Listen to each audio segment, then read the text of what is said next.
All right, welcome back, everyone. We have opened up the public meeting again. We're gonna allow a few minutes for people to join, and then we'll take a short break here in a few minutes. But for now, just admitting people and kind of opening up the public meeting again.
I tried to add you as a driver, comma.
All right, welcome back, everyone, to the public portion of the final application review for the Justice Reinvestment Program. We'll go ahead and do roll call. So Avery, if you can go ahead and do roll call for us. Yes, okay. Senator Przonski. DA Eastman. Here. Chief Administrative Officer Norton. Here. Director Gowie-Ram.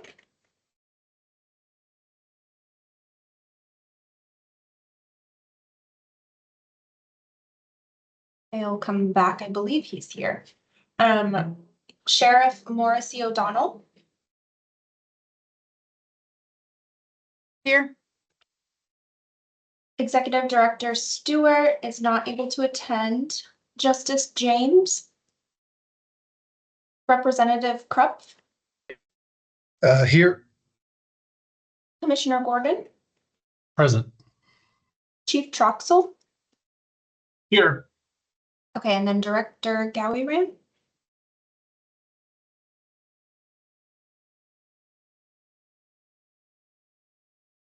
He is maybe not quite back from break yet, but we do have quorum. Okay, great. Yeah, I see him still online, so see if he chimes in a little bit. So we do have two new members since we last met, County Commissioner Jeremy Gordon and Chief Nick Troxel. Commissioner Gordon, would you like to introduce yourself? Sure. Very, very happy to be with you all today on this committee. I know our charge will be short-lived given new legislation, but it very important nonetheless. I am a commissioner in Polk County and am co-chair of the Public Safety and Veterans Steering Committee for AOC, and very much appreciate being here. Thank you. Thank you, Commissioner Gordon. Chief Troxel, would you like to introduce yourself? Yeah, good morning. Nick Troxel, Chief of Police here in the city of Tillamook. And thanks again for having me here. And as Commissioner Gordon said, I think short-lived, but that's okay. We're going to do some good work here. And I am the chair of our LIPSIC. And so I've had a little taste of this locally for our stuff. And just happy to be here and to represent. So thank you. Thank you very much. All right, we'll go ahead and start getting into the presentation. So at this time, we'll open the floor for public comment. As a reminder, we're not able to respond to questions during this meeting, and we ask that comments be limited to 2 minutes or less. We do not have written comment at this time, so if anyone here is not a committee member and would like to offer comment as a member of the public, you may do so now.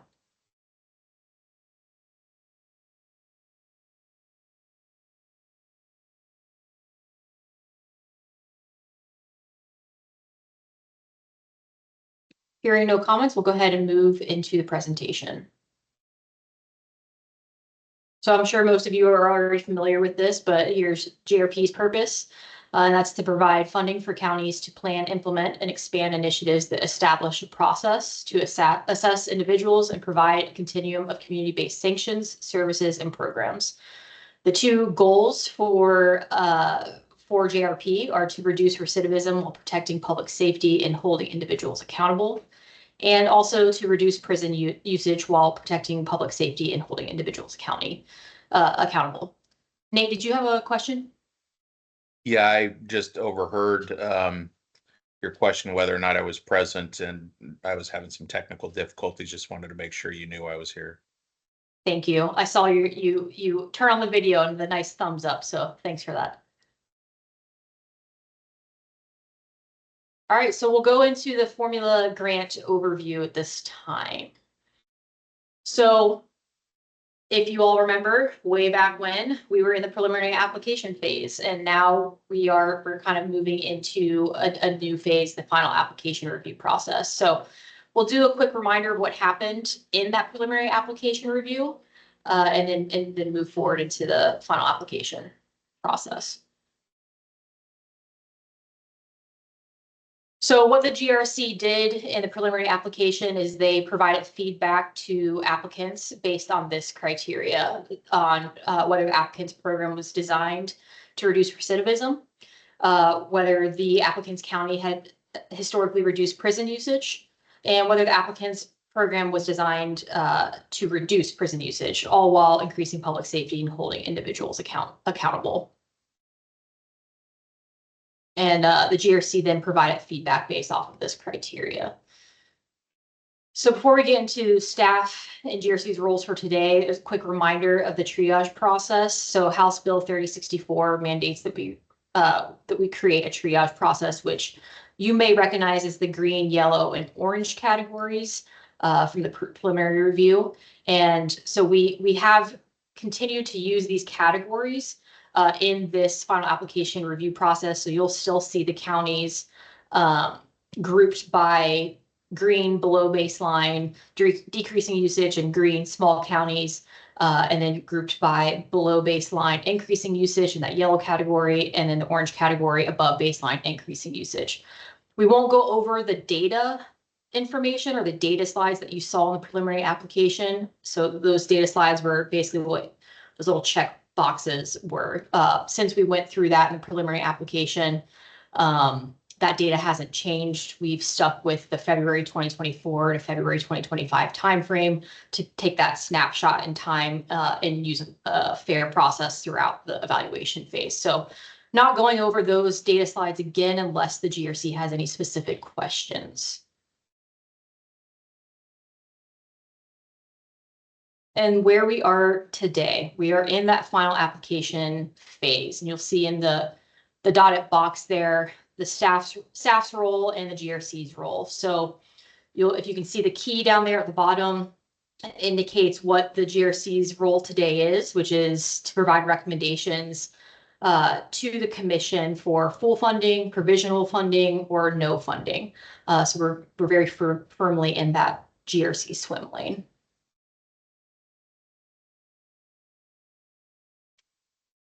So the total formula grant amount for this biennium is just over 47 million, which breaks down to 87% for programs, which is about 40.9 million, 3% for evaluation, which is about 1.4 million, and then 10% for victim services, which is about 0.7 million. With the GRC today, we'll only be going over the programmatic portion. The evaluation and victim services are for different entities, but all of this winds up going to the commission for approval.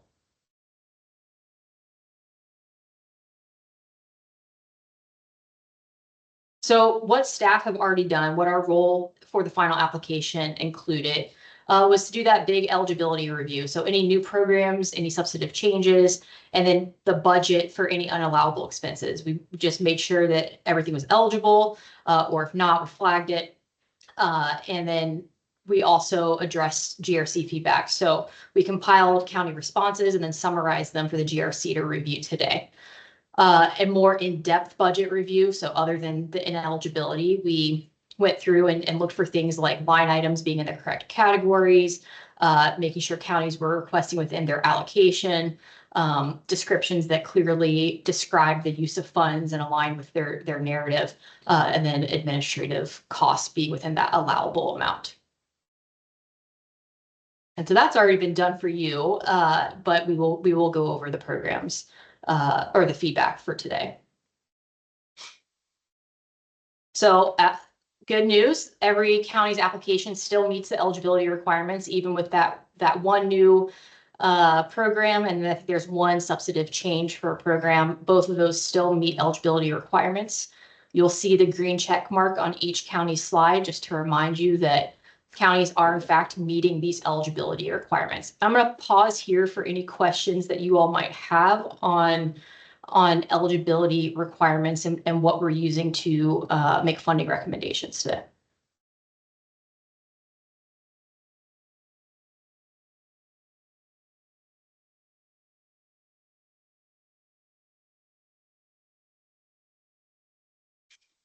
All right, hearing no questions, continue on. So today on slides, what you'll see is this format. So for all counties that have GRC feedback to respond to, you'll see that column over there, GRC feedback. You'll see the program name, the program type, and status. Status meaning if it's new or existing from previous biennia. And then the GRC's feedback and what the county's response is. I will note that the response is staff's summary of the county's response. It is not verbatim responses, but you do have those verbatim responses in the final applications that you all received prior to this meeting. And then for that one additional program, you'll see what you saw in preliminary application, which is this full portion here. Program name, program type, status, goals, staff notes, as opposed to recommendations, because we are kind of in that funding approval stage. All right, so today, the GRC's role is to make funding recommendations to the Criminal Justice Commission. Going back to that kind of swim lane thing, the three decisions here would be to award full funding, award provisional 1-year funding, and then state kind of what makes them ineligible for full 2-year funding. And then the third option being to not award, and then identifying what makes them ineligible for funding.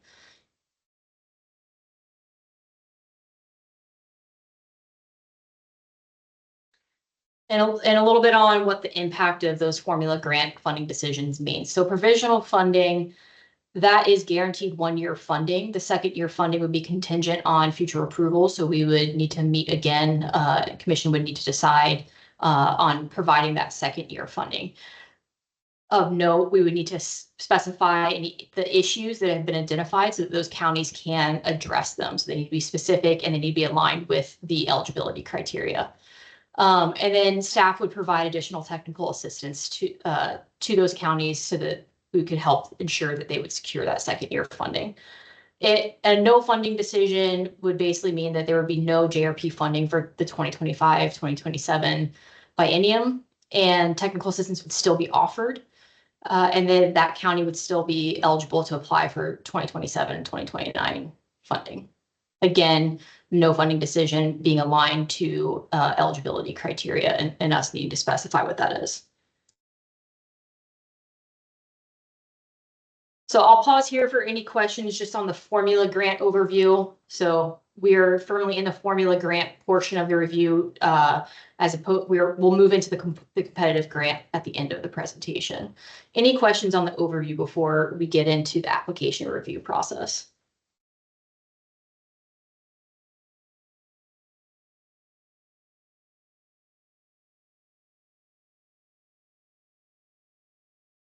All right, before we move into the application review, I'd like to get some consensus from the GRC on how you all would like to approve counties' funding requests. So staff recommendation is to get consensus on each county slide. So essentially, any objections to full funding is a question that I would ask. And then, any committee member can have discussion at that point. And then we make a motion for the counties by group. So that green category, decreasing usage, and under baseline, green county, small counties, and we make the motions by category. So if I could get the GRC members to provide some input, are you good with that process? Would you like something different?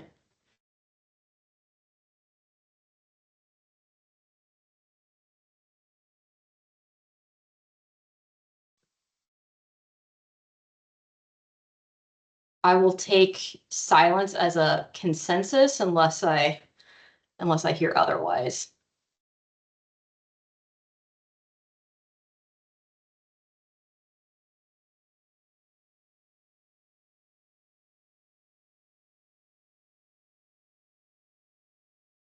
Perfect. I think I have enough thumbs up for consensus. So thank you for the emojis. Is that an official part of the record? Emojis now? Well, this is consensus, but for motions, we'll probably need you to come on camera and use a verbal process there. But I like it. We're innovating. All right, so we'll start the application review with the green category below baseline and decreasing usage. First county up, again, reminder, that green check mark. So county meeting eligibility criteria in the preliminary application, and then addressing the feedback from the GRC. So we'll use this kind of as the coaching for how we would go through the rest of the counties, but I'll pause on each slide, give GRC members a bit to review. If there are any questions, feel free to chime in. Otherwise, I'll ask if there are any objections for full funding, and then take silence as consensus. And again, we'll do the motion at the end. I will note that if there are any committee members that believe a county should have provisional funding or a county should not be funded, then it would be helpful for you all to call that out on the county slide so we can update the motion language. So otherwise, if there are no objections, we're assuming consensus is for full funding. Any questions there for pause for Clackamas?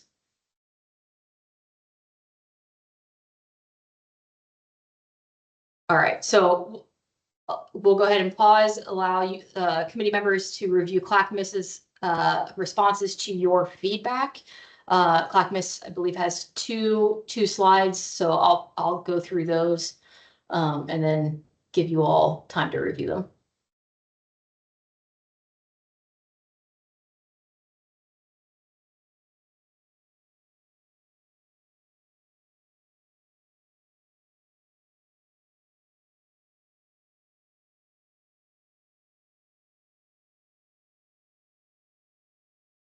All right, and moving on to the next slide.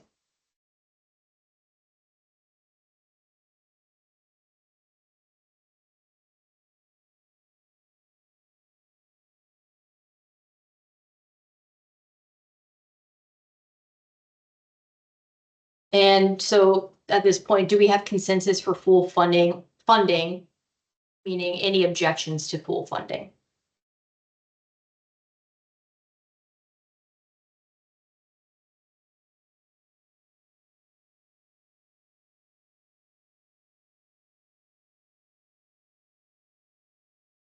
All right, I will take silence as consensus. So thank you for that, and we'll move on to Clatsop County. Again, the green check mark eligibility has been met, and I'll pause here for the first slide, I believe, of 3 for Clatsop.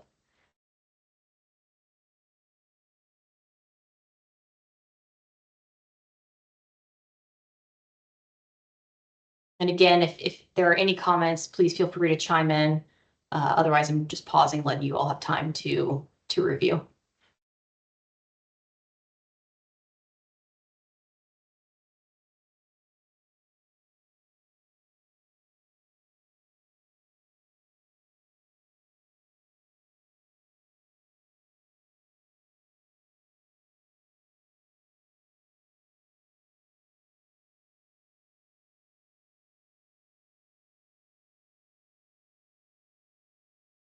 All right, and moving on to the next slide.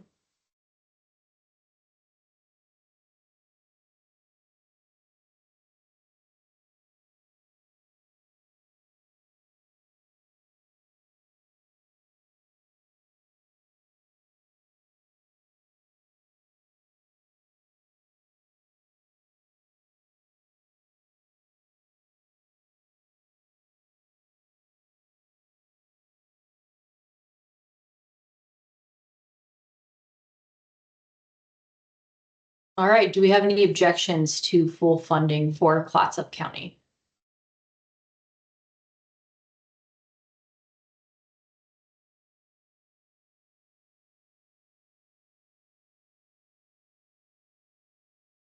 Hearing none, I will go ahead and move on to Columbia County. And so Columbia County did not have any GRC feedback, and they did meet all eligibility criteria. So do we have any objections to full funding for Columbia County?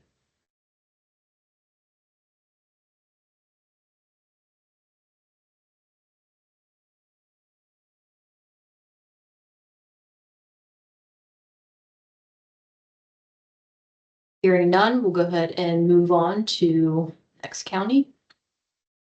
All right, so Jackson County has 2 slides. So again, green check marks met eligibility requirements, and I'll pause on each slide for the GRC to review.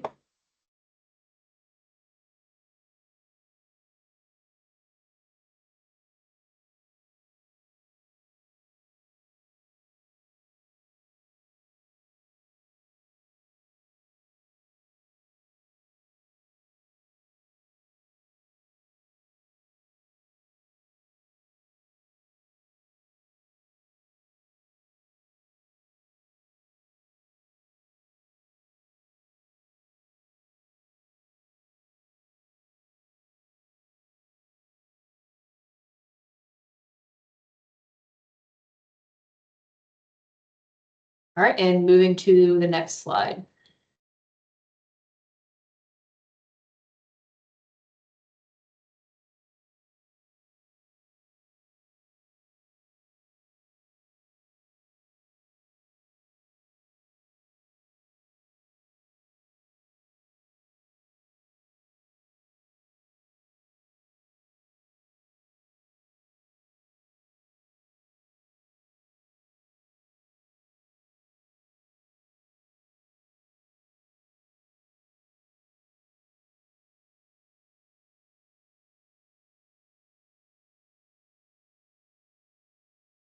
Lisa and Sheriff Morrissey O'Donnell, thank you for having your cameras on. I'm watching you all to kind of guide me on when I move on. So thank you. All right, so I think at this point, any objections to full funding for Jackson County?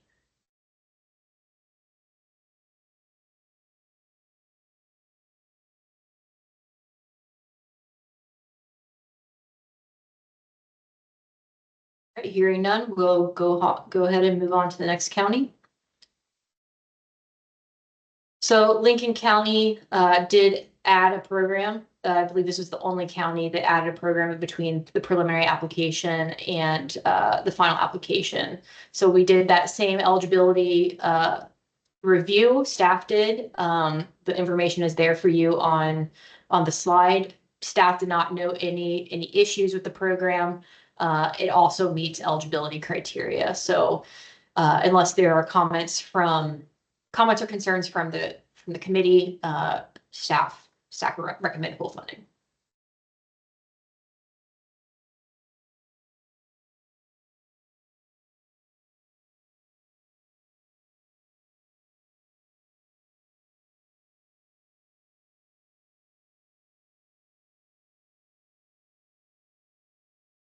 Any objections for full funding for Lincoln County?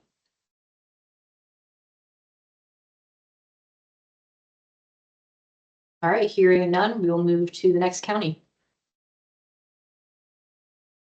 And Washington County, again, has the green check mark, so it meets eligibility requirements. GRC had feedback, and here's the county's response. I will get a pause here to let you all review. And just as a reminder for abstentions and any conflict of interest, if there's conflict of interest, abstaining from discussion around that conflict.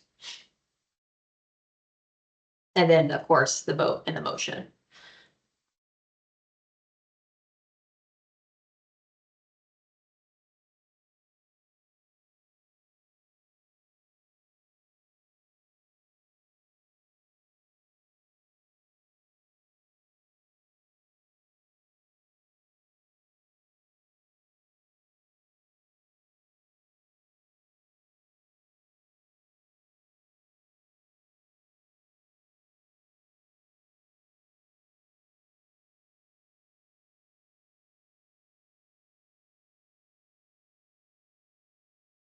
Okay, any objections to full funding for Washington County?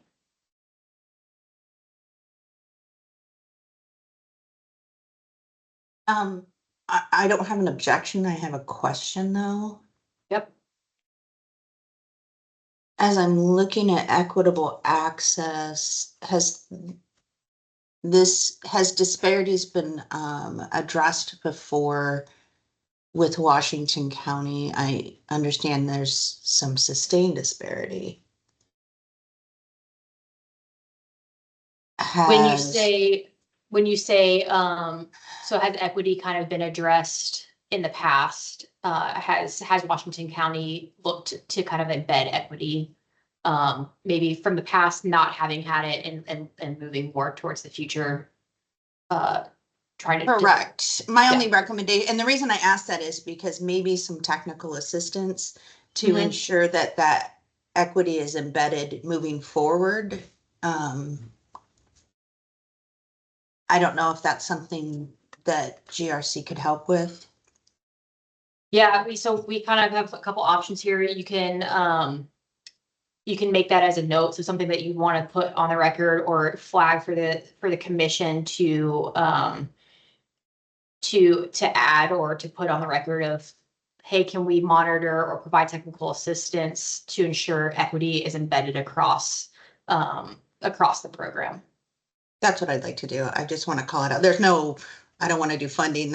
I'm fully in, Washington County is, reducing their population, is, in the green, as we call it for feedback. But just calling it out and asking to provide that assistance to embed equity throughout the process systems. Great, yeah, so we can make note of that and put that in the recommendation for the commission to consider. But as I hear you, there's no objection to full funding, just kind of a note for the commission to consider. Correct. Okay.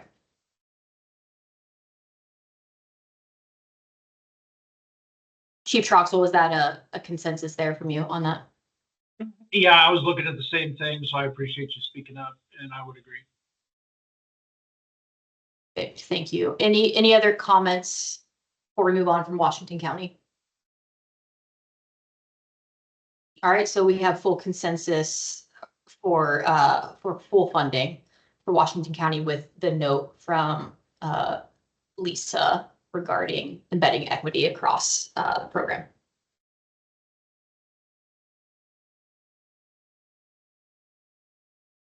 All right, so we'll go ahead with the motion language at this point. If there's somebody that would like to make the motion, and the language is there on the screen for that person. I'm happy to make the motion to fund the formula grant programs presented in the green under baseline and decreasing usage triage group, except for Washington County. And do we have somebody that will second that? I would second that motion. Thank you. And then Avery, can you do the roll call? Yes. Okay, DA Eastman, Yes.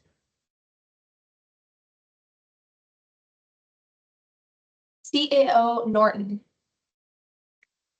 Yes. Director Gowie-Ran. Can you clarify that exception again? The abstention? Yeah, so So, Leslie, or Lindsay, I'm sorry, you mentioned something about the conflict of interest. Do you want me to vote or not vote? Because I So you represent can- Washington County right, as a so director. you can vote on this portion because we have removed Washington County from this motion. It's the next motion that you would have to abstain from. Okay, thank you. Yes, Sheriff Morrissey O'Donnell, Yes. Commissioner Gordon, Yes. and Chief Troxel. Yes. Okay, that passes, Lindsay. Thank you, Avery. And then can I get somebody to make a motion for Washington County? So it's that second bullet there. I would make a motion to fund the formula grant programs presented in green that are under baseline and decreasing usage triage group for Washington County specifically. Thank you. And a second. Happy to second. And Avery, can you take the vote? Yes. DA Eastman, Yes. DAO Norton, Who was that? you. Okay, not a DA. Miss Oh, sorry, Norton would be- CAO. Oh, sorry. Miss Norton would be more appropriate Okay. in the future. And I will say yes. Thank you. Director Galliram, Abstain.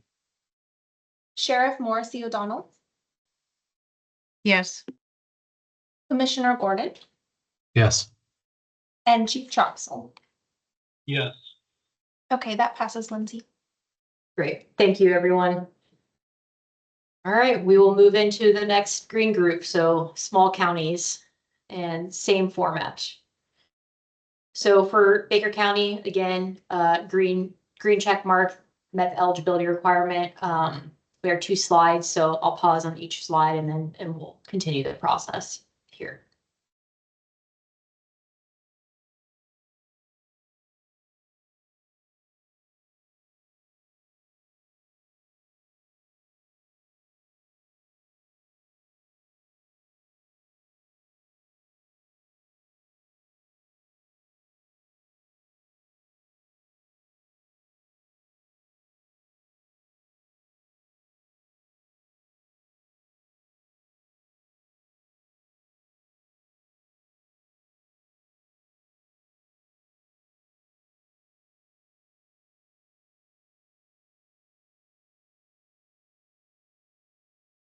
All right, and I'll move on to the next slide.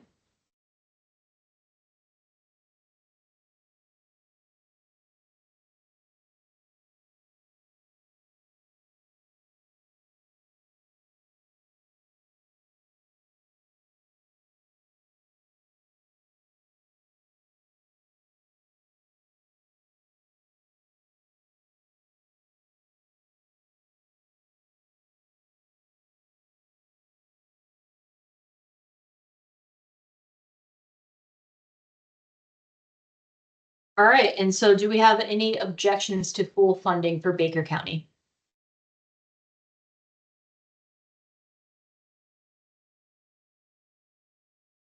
All right, hearing none, we'll go ahead and move on to the next county.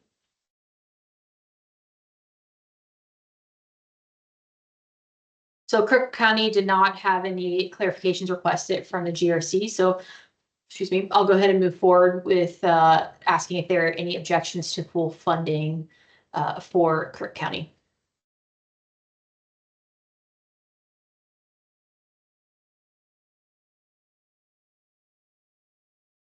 Okay, and I will go ahead and move on to the next county. So for Curry County, again, meets eligibility requirements, and I'll pause here for committee members to review the county's response.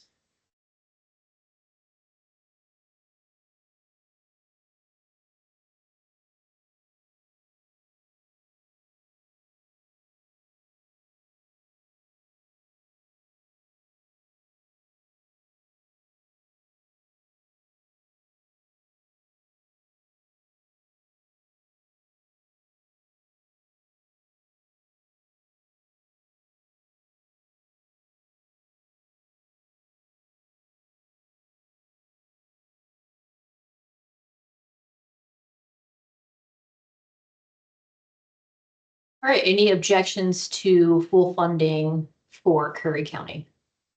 I don't have an objection, but this is another one of those notes that I would like to ensure that equity is embedded across. It says, the way I'm reading the county response, it says what could be done, but doesn't kind of elaborate on what is being done. So I'd like a note for that and maybe get not clarification, we've already asked for that, but ensuring that equity is embedded in demonstrated actions versus what's possible, if that makes sense. Yeah, so I understand, Ms. Norton, to clarify with the county some demonstratable equity practices that are across the program. Correct. But still making the recommendation for full funding. Yes. Thank you for that. Any other comments?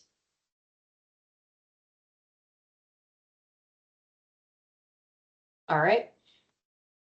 Moving on to the next county. Also, no feedback for Gillum County. So I'll go ahead and ask any objections to full funding for Gillum.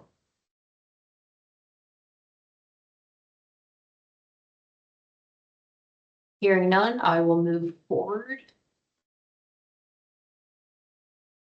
All right, moving on to Harney County.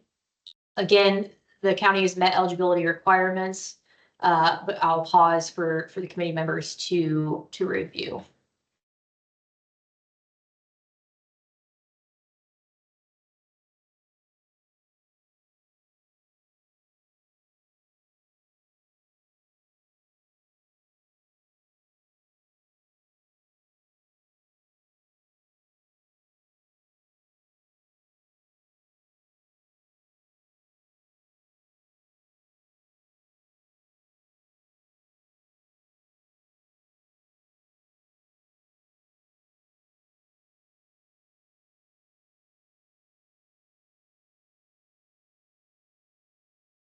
So would the GRC or would staff feel like this addressed the clarity around the strategies? Given responses from other counties, this aligns with the depth and description that we've accepted as eligible from other counties. Okay.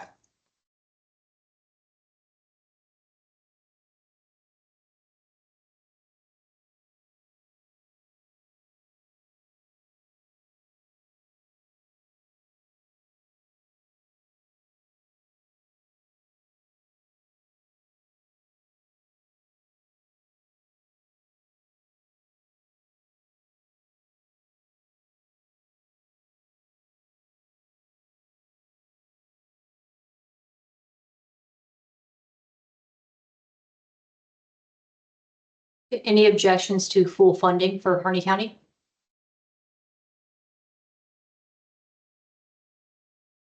Hearing none, we'll move on to the next county.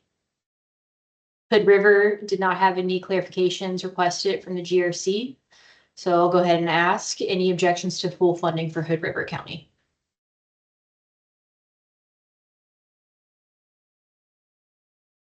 Hearing none, we'll move on to the next county. So Lake County again meets the green checkmark eligibility criteria, and I'll give you committee members time to read the county's response.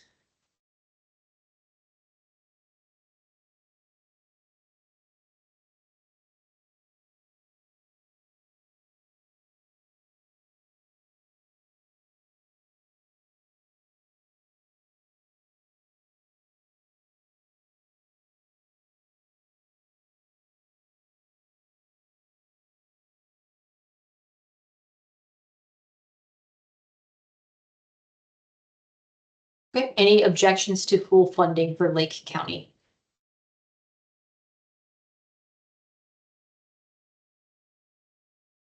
Hearing none, I will move on to the next county.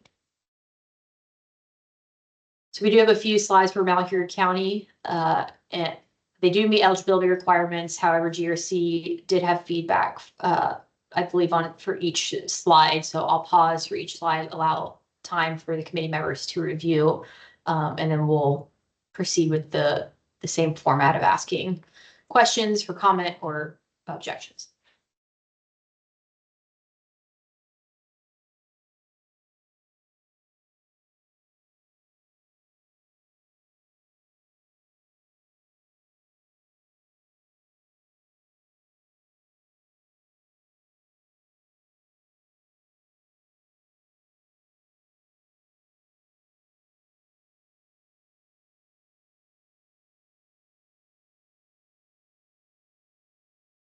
All right, moving on to the next slide.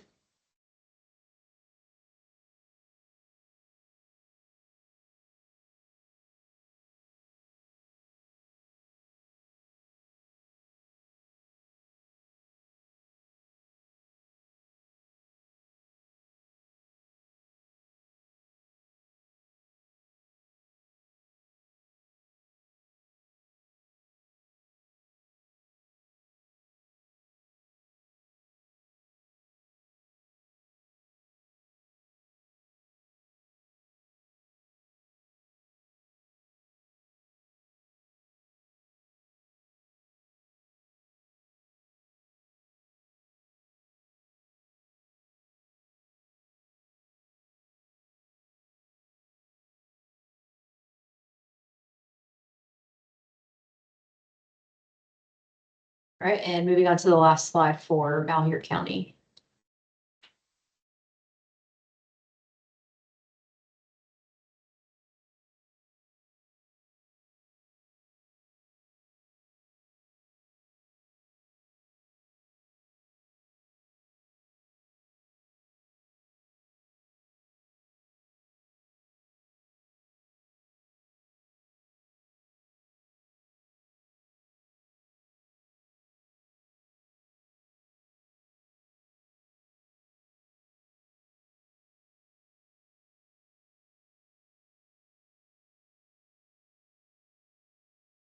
Okay, any objections to full funding for Malheur County?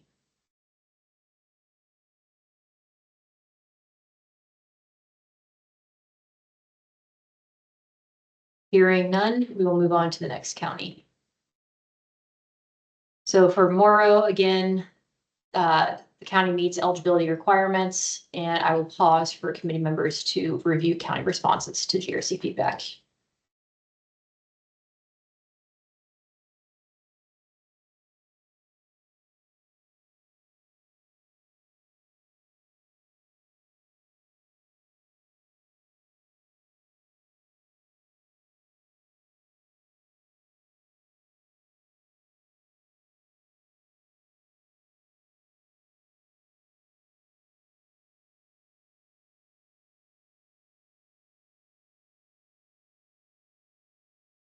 And any objections to full funding for Morrow County?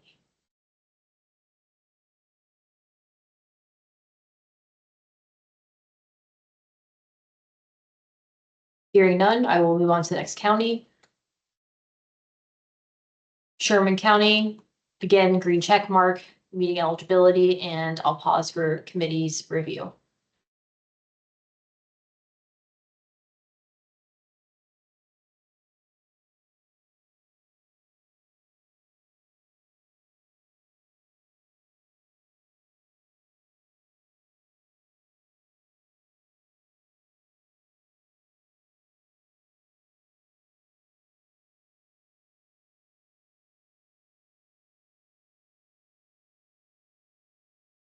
All right, any objections to full funding for Sherman County?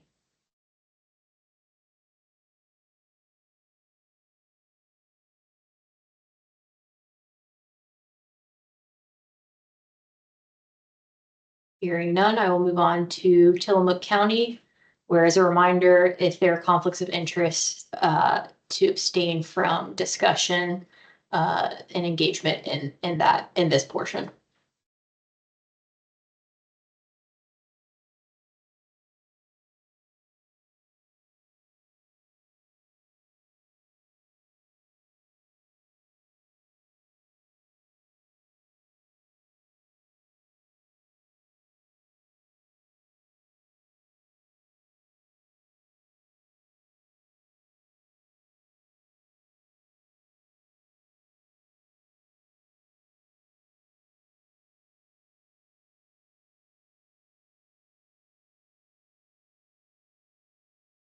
All right, moving to the next slide for Tillamook.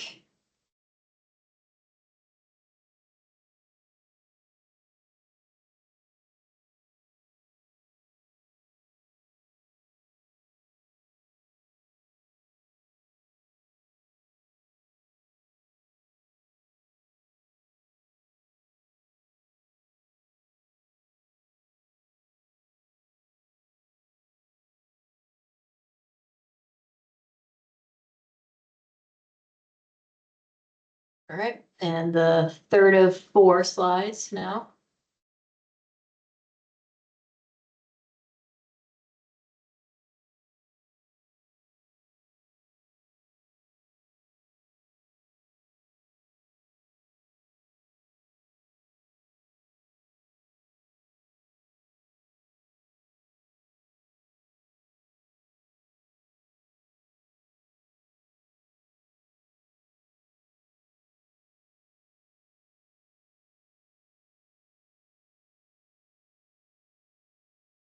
And the last slide for Tillamook.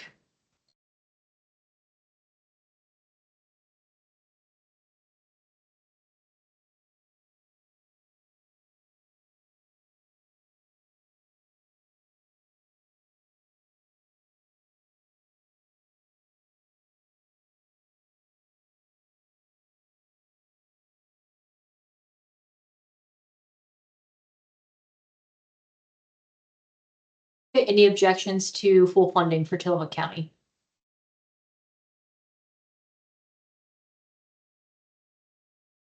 Hearing none, I will move on to the next county. Union County, again, has the green check mark, meets eligibility requirements, and I'll pause for the committee to review their response.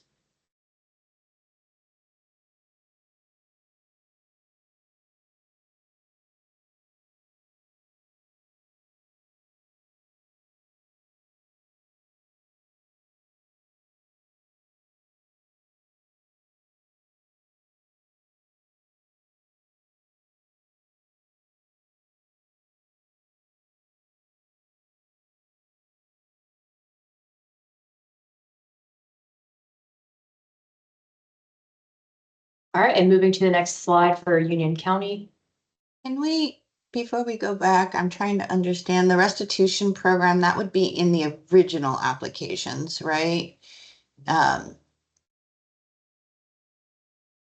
For me, I'm kind of at a loss. I'm not remembering this, so I can go to their thing, but, yeah. So I will hold my comments until I thoroughly review that. Okay.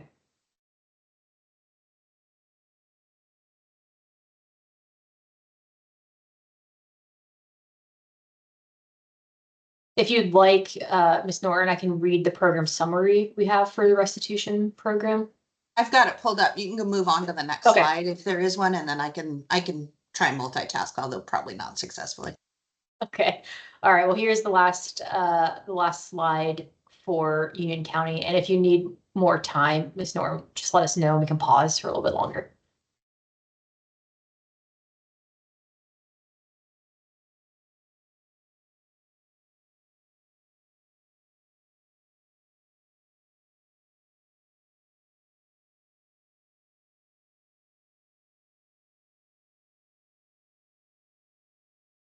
So I did have a question about that, and maybe you can enlighten me. And this is on the restitution. That does not take, is it that, and I'm trying to frantically go fast through the grant, but the funding for that program, is that to pay folks who have restitution due in their cases? And ultimately, I guess my question is, it is not to substitute for the restitution piece that might be owed victims. State I'm less worried about, but the victims that are needing restitution. Does that make sense? I want to understand maybe a little bit more clearly, making sure that the funding that's being used for this program is not maybe being taken from what would be given to victims. No, so if they paid off, as I understand the program, they can do education or work. And so is the funding being paid to the restitution on behalf of that education? Or is it, hey, you've done 3 hours of education, so you no longer owe this restitution to the victims of the crimes? Gotcha. I'd have to look at the application to get to kind of refresh that portion. I don't have that answer in my notes. So we can pause here and I can pull that application up and look again as well. I'm so sorry, you all. I just want clarification on that. I don't have a problem with funding the program. It's Yeah. just that I want that addressed. I want to make sure that's addressed before we approve it. Absolutely. It's a great question. And I think we're worthy of a pause. We're definitely ahead of schedule, so I think it's warranted. So go ahead and pause.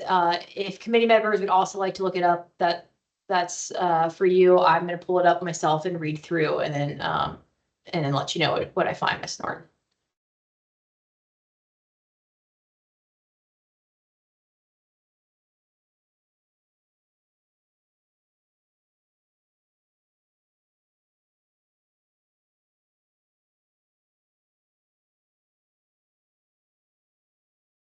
I'm gonna go off camera and pull up this information. I'll be back in about 5 minutes. So we'll say 11:05 to discuss. Thank you. I'm sorry, y'all. It's a great question. We appreciate it. This is what this is for.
All right, Ms. Moore, thank you for the pause and the question. So after kind of reviewing the different documents that we have, so the final application, preliminary, the budget sheet, and the descriptions, we were able to kind of get you an answer. So what we have in all the material says that this program would allow individuals to work and go through education to pay back restitution while also paying their victim back for, and this is for specifically driving, property, and drug offenses.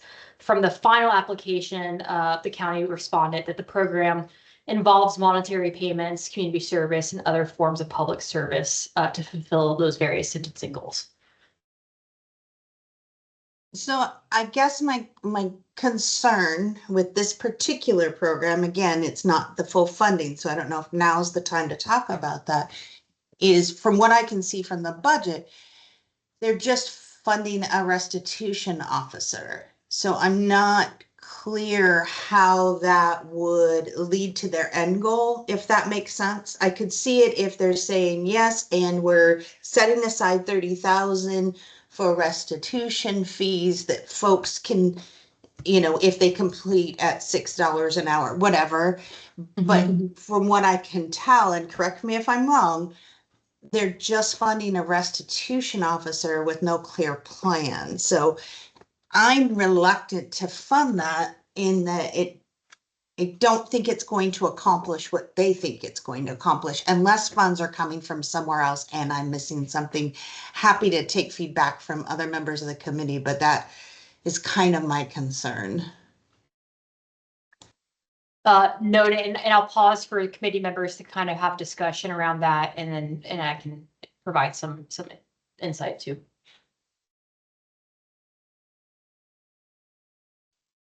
This is Commissioner Gordon. The concern is well noted, but you know, as somebody who works in a county with fairly limited resources, the most precious resource are human resources, and there is no program without people. So I'm curious too about more detail about the restitution program, but it would be a necessary condition to run a program at all with a staff, a dedicated staff, FTE, some FTE dedicated to that. So that's not a disqualifier for me, but it does. I am also curious. How is that sort of braided into the full program, that staff person? Yeah, and I think I'm with you. Like, we need staff. I'm an advocate for rural communities. I don't have a problem with that, but staff without an additional budget or any outline of a plan. I mean, if you look at their other plans, they're pretty well outlined. Just without having that additional information, I'm not comfortable. It's not about staffing or not staffing. It's staffing without the additional budget line items to make that program happen. So if I could chime in here, Ms. Norton, I appreciate that note. I think it's something that is of general interest and something that House Bill 3069, that public safety grant is looking for, is that planning portion. But for where we are now with JRP, we don't ask for all the components of a plan. We kind of ask for those specific things that counties need to fund in order to make their program work. So we're only asking for what they're funding, and don't really ask for all the details of the entire program. It kind of is almost at the level that the other counties kind of fill out for their programs as well.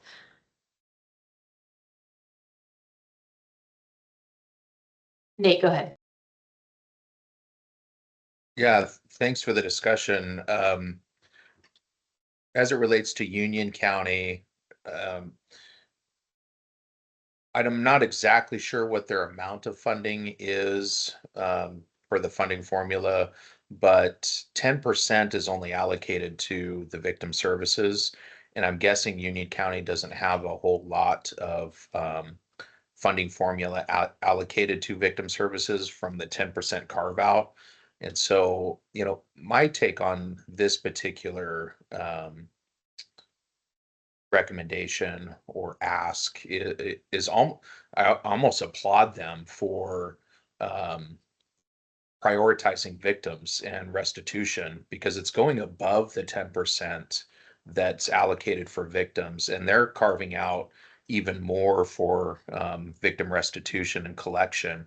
I also, to your point, Lindsay, we don't dive deep into their details, of the particular program, but having worked in counties that do prioritize restitution collection, I really applaud this effort to make victims whole in this process. So anyhow, that's my 2 cents, as it relates to the discussion for Union County and their restitution program.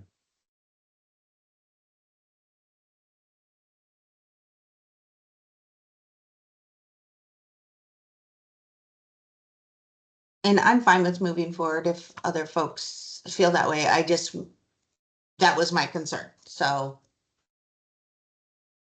Ms. Nora, if you'd like to make again, kind of like a comment that we can note, and flag that, kind of what I heard is that you would like to see more of the plan, around the restitution position, the restitution officer position.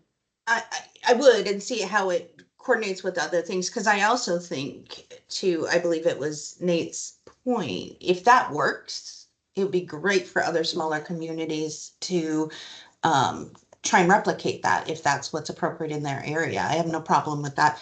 But yeah, that's kind of was my note. Okay, so, what I hear from Because you I'm also is- curious. I think it's a great idea. Right. If, if we can, if it works, I think that's awesome. So yeah, a little more information about how it works, what their plan is for how it works, but also like what other resources are they bringing to bear, and that kind of thing. Yeah. So noting that, and then we can kind of move to the question of any objections to full funding with that notation on the restitution program for you. Is that correct? Yes. Okay, thank you for the comment and the discussion. It's really valuable. I think it gets to the point of where CJC, we're all trying to move and getting some of the insights into the plans, the comprehensive plans for counties. So I'll go to the last slide for Union County and kind of ask our general question. Any objections to full funding for Union County, noting Ms. Norton's note around the restitution program? Any other objections or comments from committee members?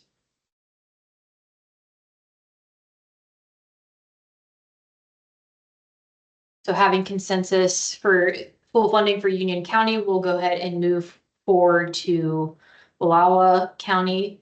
No feedback requested from the GRC. They met eligibility requirements, so I'll go ahead and ask any objections to full funding for Wallowa County.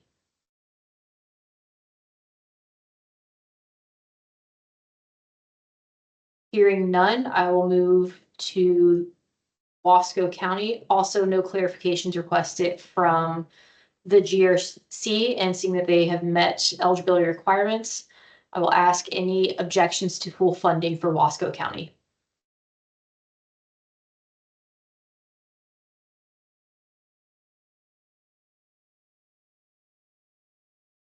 Hearing none, I will move to the last county of this group, Wheeler County. Wheeler has met eligibility criteria and has responded to GRC feedback, so I'll pause here for GRC review.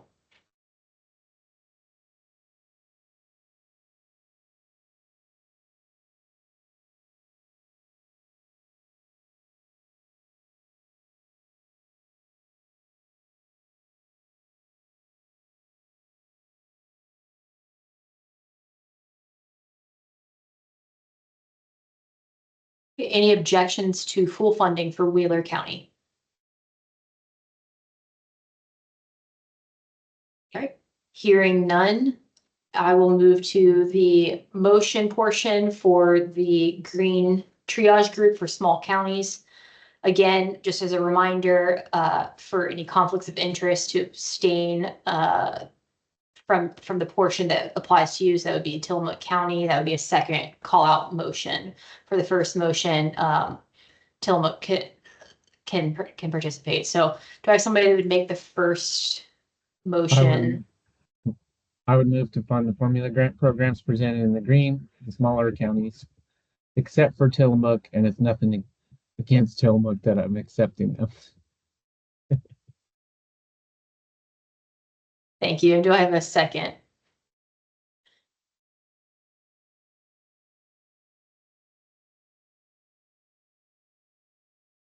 I'll second. Thank you. And Avery, can you take the vote? Yes. DA Eastman, Yes.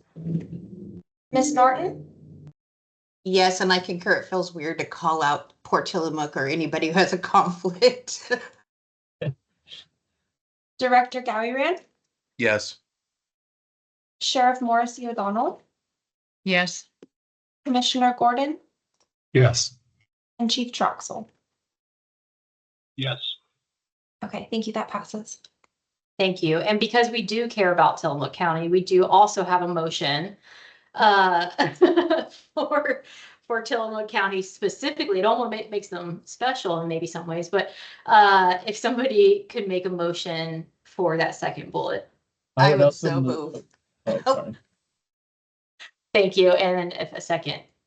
I'll do the second then to make up for what I did when I accepted Tillamook. Fair enough. All right, Avery, can you take the vote? Yes. DA Eastman, Yes. Miss Norton, I always forget I'm second. Yes. Director Gowy, Yes. Sheriff Morrissey O'Donnell, Yes. Commissioner Gordon, Yes. and Chief Troxel. And I abstain, correct? Correct. Thank you. Thank you. That passes. With no 1-2. hard feelings. Thank No, you, Avery. go vote. All right, so that ends the green groups for us and brings us into the yellow group. We are overdue for a break, so we'll take a 5-minute break. We do have lunch coming up at 12, so we'll kind of have some condensed time after this 5-minute break, but I think to continue to sustain pace, breaks are good. So we'll break now and we'll see you in 5 minutes.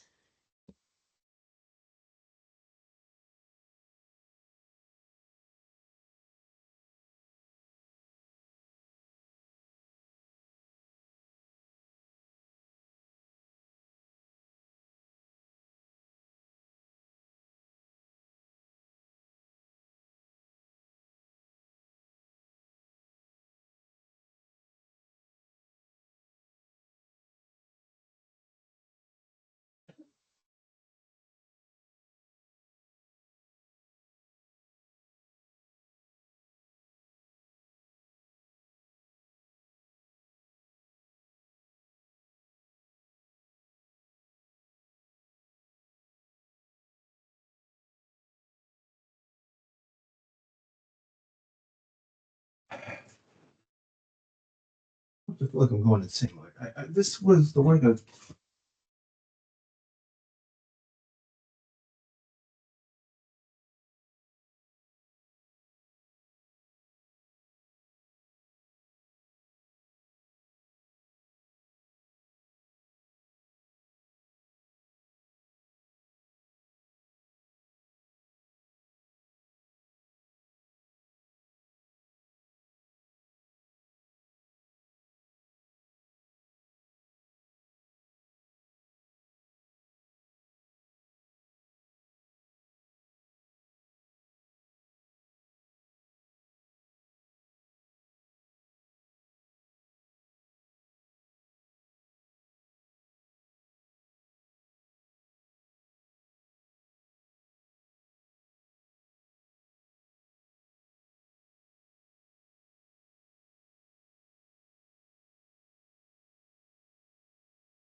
All right, welcome back. Moving into the yellow category, below baseline and increasing use, using the same format as we have.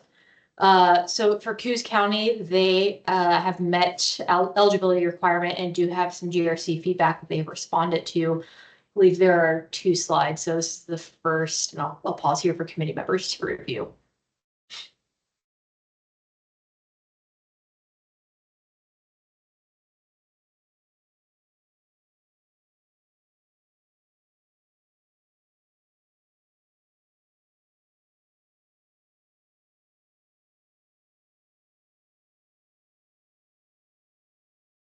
And moving to the next slide for Coos County.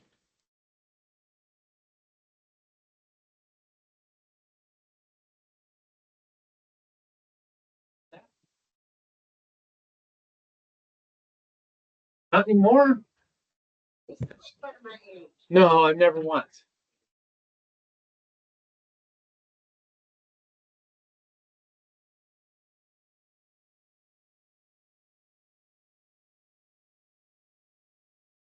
All right, and any objections to full funding for Coos County?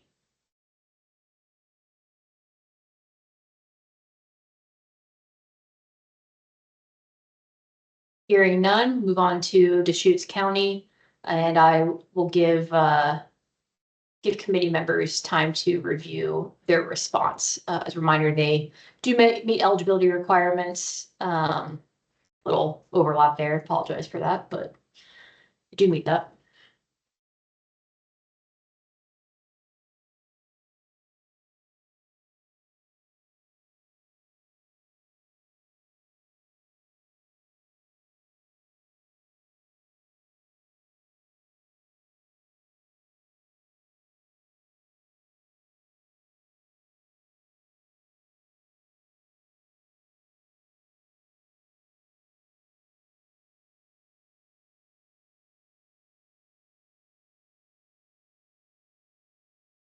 And any objections to full funding for Deschutes County?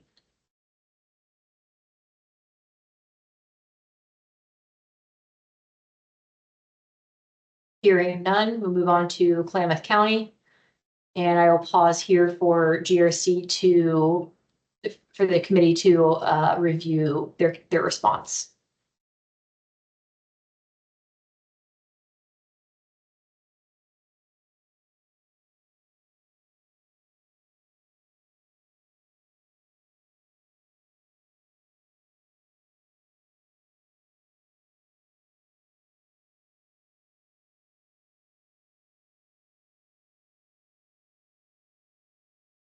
I did have a question, Lindsay, and I'm sorry, didn't mean to misname you.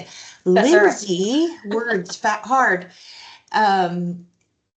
Is this the first time Deschutes has dropped to orange? Or Klamath, I'm sorry, Klamath has dropped to orange. That is, that has, so they're in the yellow category right now. So Oh, I apologize. Okay. I think I jumped ahead of myself. it's all right. Okay. I'm with you. I'm with you. Okay. Still same question. Is this the first time they've been in yellow? Or where were they at last year? I cannot recall. And last biennium, let me see if one of my colleagues has that answer for you.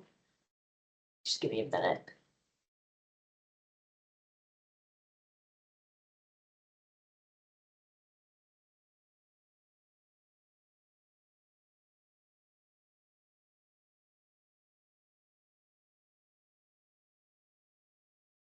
You know what? You can get back to me, I guess. It's not going to impact, I think, my decision to fully fund them. So, Right, we'll still look, this like slide for Klamath, so maybe as you're reviewing that, we'll get you that answer. okay.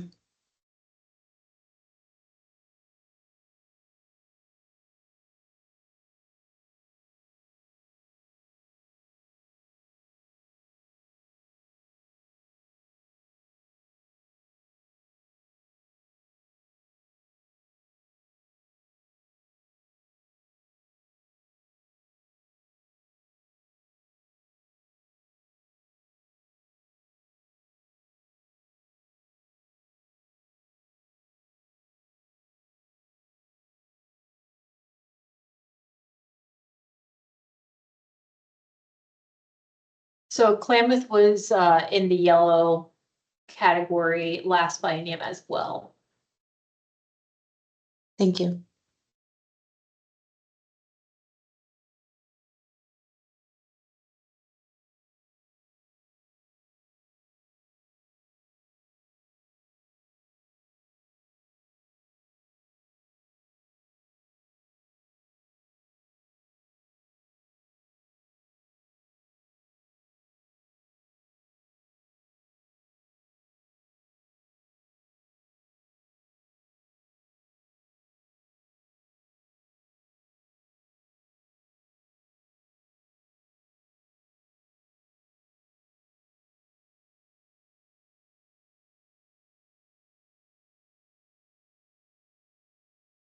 Okay, so any objections to full funding for Klamath County?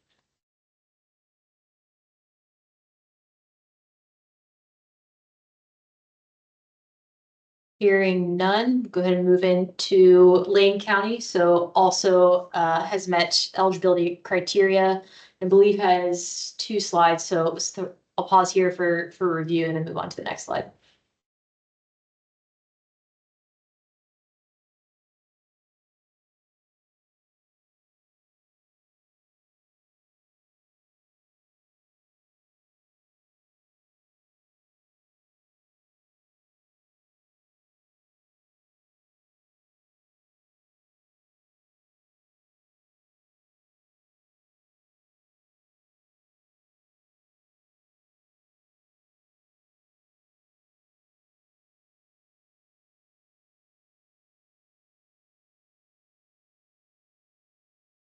All right, moving to the last slide for Lane County. No clarification was requested for either of these programs, so I'll go ahead and ask if there are any objections to full funding for Lane County.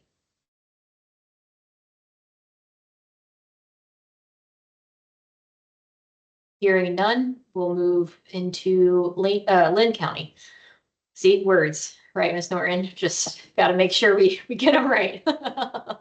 So Lynn County, just some short responses to GRC feedback. They did meet eligibility criteria, but I'll pause here for a review.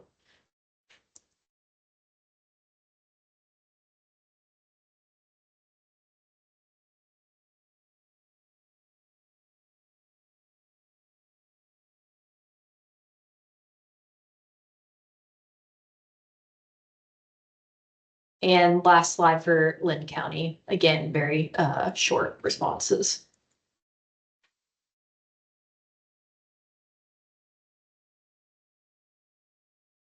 All right, any objections to full funding for Lynn County?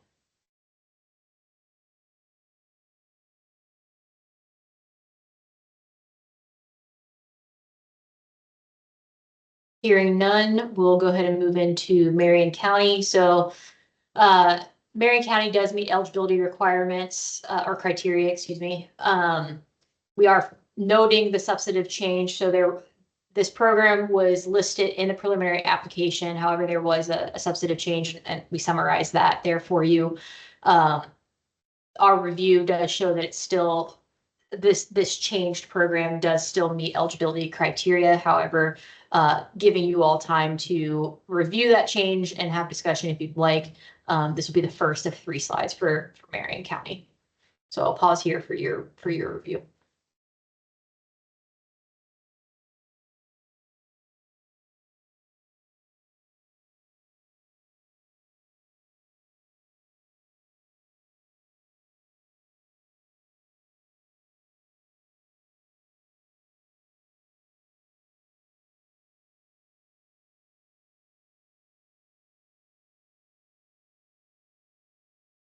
All right, and moving to the next slide for Marion County. Just one response needed from Marion County on this slide.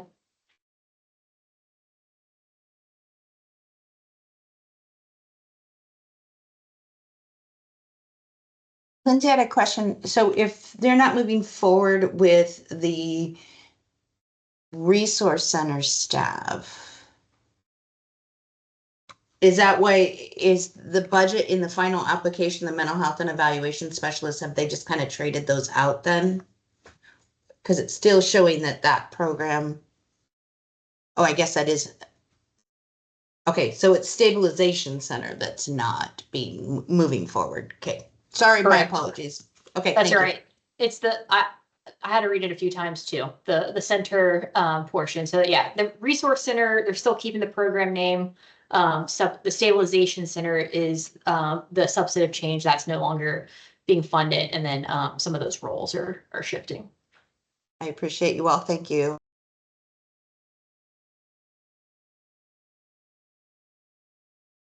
All right, and then moving to the last slide for Marion County, no clarifications were requested from the GRC on these two programs. So I'll go ahead and ask if there are any objections to full funding for Marion County.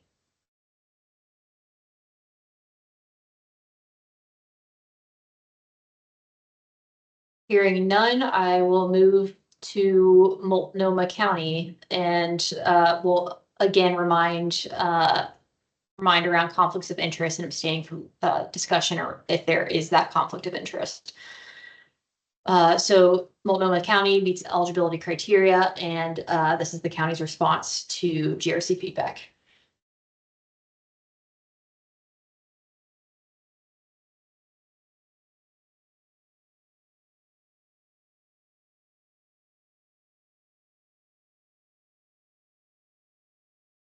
And any objections to full funding for Multnomah County?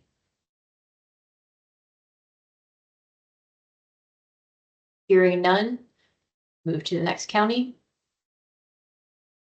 Umatilla County meets eligibility criteria and has responded to GRC feedback with this response. And I'll pause for the committee to review.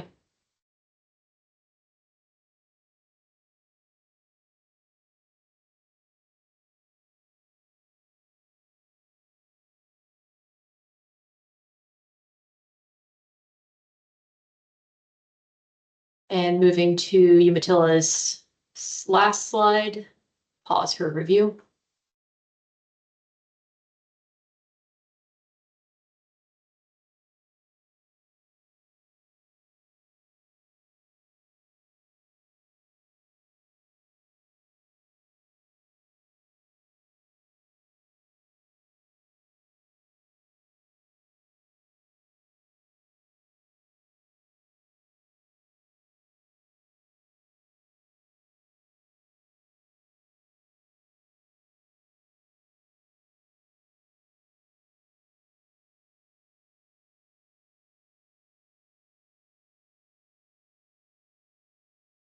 Great. Any objections to full funding for Umatilla County?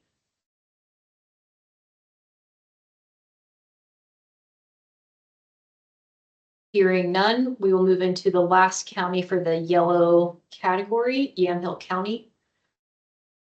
And I don't know why the green check mark isn't there, but it should be. It's on the next slide. So they do meet all eligibility criteria. And I'll pause for the committee members to review that last program there.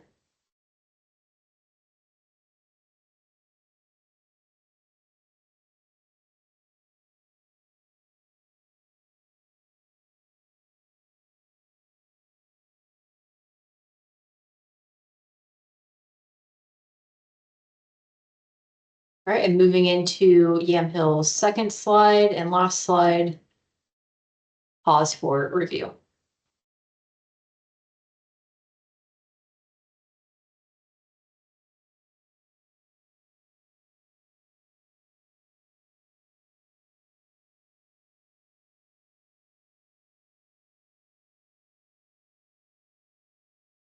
Okay, any objections to full funding for Yamhill County? Hearing none, we will move into motion language, recognizing that we care about all counties equally. And this is motion language to provide opportunity to abstain. So would somebody like to make the first motion for the first bullet?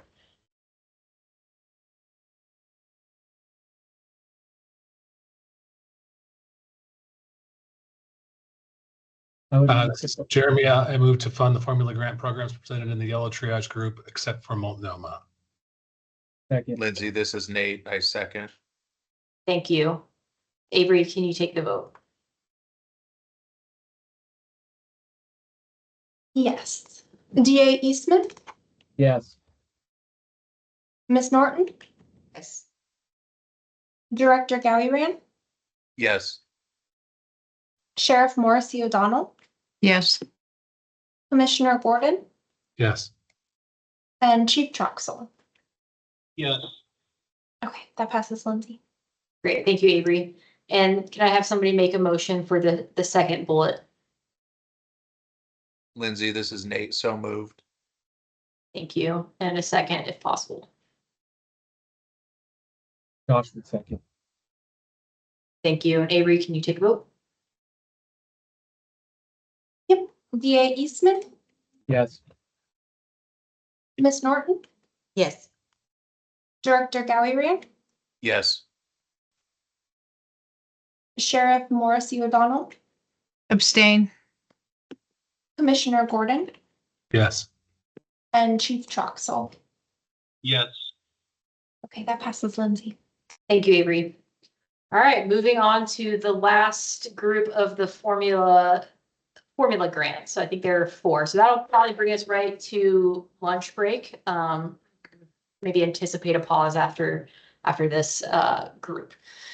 So orange group, go through the same process, and we'll move into Benton County. I believe Benton just has this one slide, so they do meet eligibility criteria. And I'll pause here for committee members to review the response to the feedback.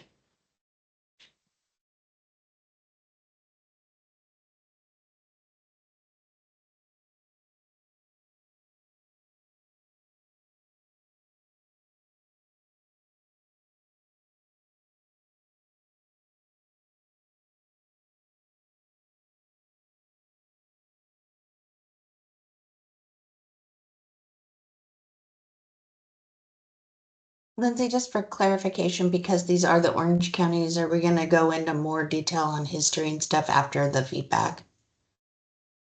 We are not planning on it because we did that in the preliminary application. We reviewed the data slides. However, we have that available if you would like more discussion, if you would like to talk about prison use.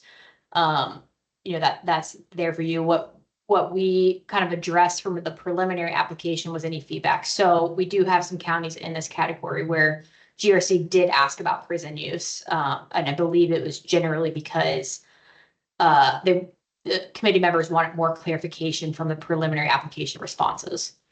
Okay.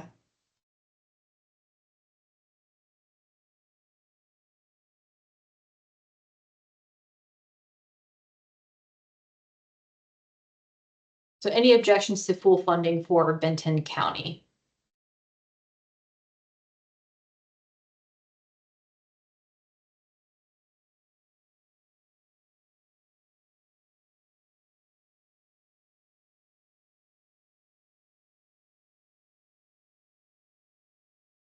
Yes, Nate. Lindsay, this isn't specific to Benton County, but moving into this category for the orange, it gives me a little bit of a pause. And I think the grant review committee is aware of much of what's going on with the funding as it relates to the Criminal Justice Commission's Justice Reinvestment Programming. But I also want to elevate the legislature's decision to not fund the actual cost study for community corrections and what that means for this particular set of circumstances as we go through the grant review committee and the increased of prison utilization, especially as we look at some of these counties that are only getting state funds specifically to community corrections. We almost should expect some level of increased prison utilization. And the reason why I'm saying that is justice reinvestment programming and the funding for it hasn't really increased over the course of about 10 years. And then we also know that that complexity is compounded by the lack of funding support for the actual cost to supervise people in the communities, specifically for community corrections. And I think that's going to play out as we look for the future of programming and prison utilization for our state. So going into this particular set of counties, I think we ought to keep that in mind as we make these determinations and have the discussion.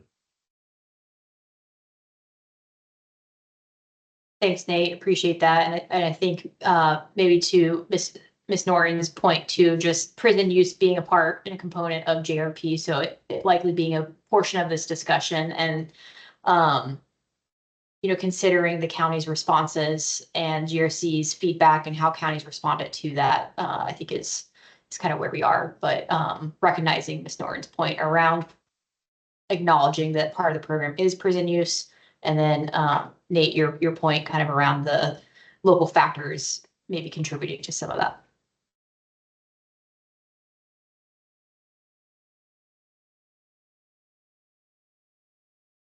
And I don't remember if I already asked this question, so I'm going to ask it again. Any objections to full funding for Benton County? All right, hearing none, I'll go ahead and move into the next county, Douglas County. So it's an example of a county responding to GRC's feedback and explaining kind of some of what's happening there for them locally. Committee members should have also received the additional letter that Douglas County sent along with their application. So just wanted to make note of that, and I'll pause here for review.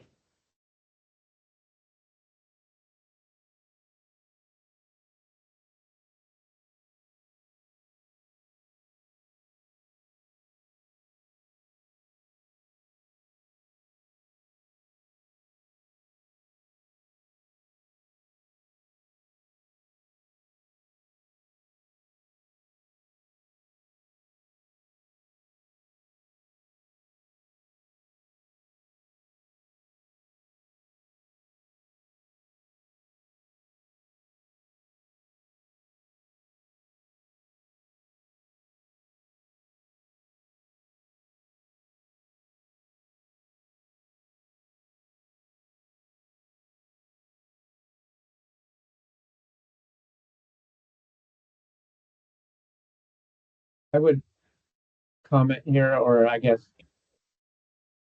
agree with the very last contributing factor. And I'm surprised we didn't see that across the board with counties with the recriminalization of controlled substances. It leads to, those are of course misdemeanors and wouldn't result in prison, but that allows narcotics units to investigate further.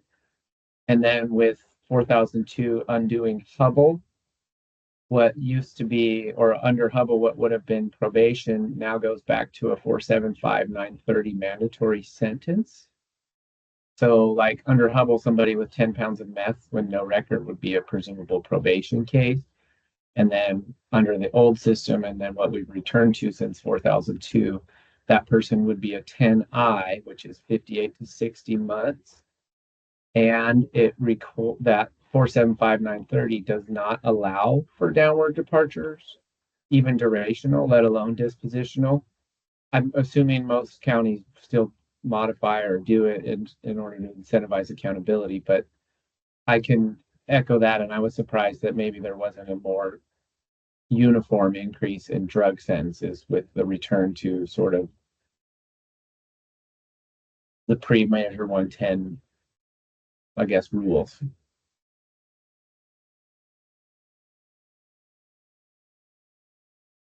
Thank you for that note, DA Eastman. Any other comment on this slide and prison use before I move to Douglas County's next slide?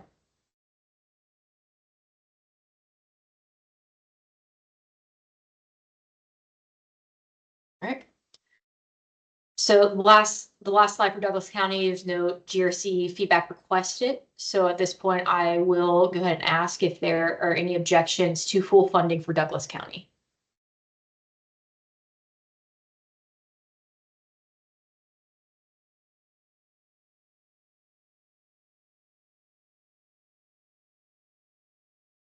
Hearing none, move into Josephine County. And so Josephine County also met that eligibility criteria and has just one response here from GRC on this slide. This will be the first of their 2 slides.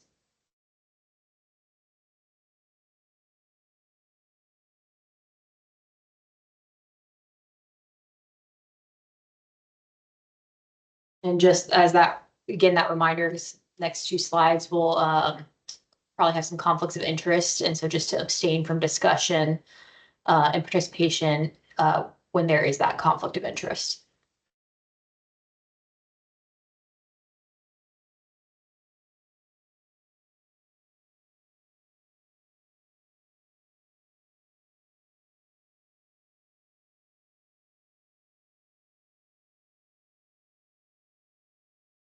All right, and moving to Josephine County's last slide.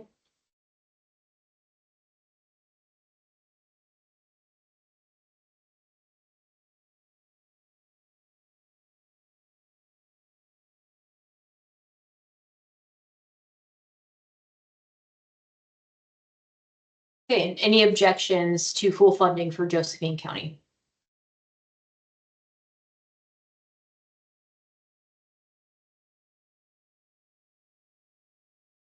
Hearing none, we will move into our last county for the formula grant. Polk County. So again, Polk County meets eligibility criteria and addresses GRC feedback around prison use and programs. So I'll pause here for GRC review.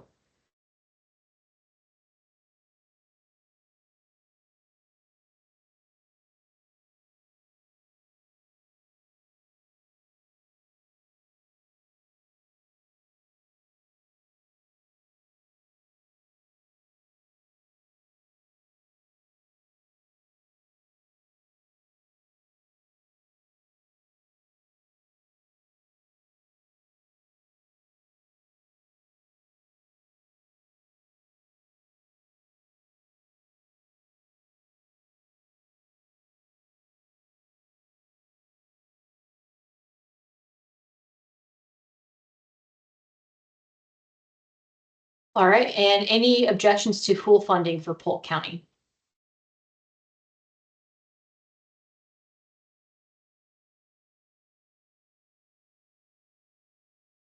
Hearing none, we will move to the motion language slide. Again, respecting all counties and going forward with the first bullet there for the motion, if somebody would like to make that first motion. Lindsay, this is Nate, so moved. Thank you, Nate. And is there a second? Second. Thank you. Avery, can you take the vote? Yes. DA Eastman, Yes. Miss Norton, Yes. Director Gowie-Rand, Yes. Sheriff Morrissey O'Donnell, Yes. Commissioner Gordon. Abstain. So this is one that you can vote on, Commissioner Gordon. It'll be the next bullet when we specifically call out your county. Okay, I'll vote yes. You and then Chief Troxel. Yes. Okay, thank you. That passes. Thank you. And so for this next bullet, we'll do this twice, one for Josephine County and then one for Polk County. So if somebody can make the first motion for Josephine County.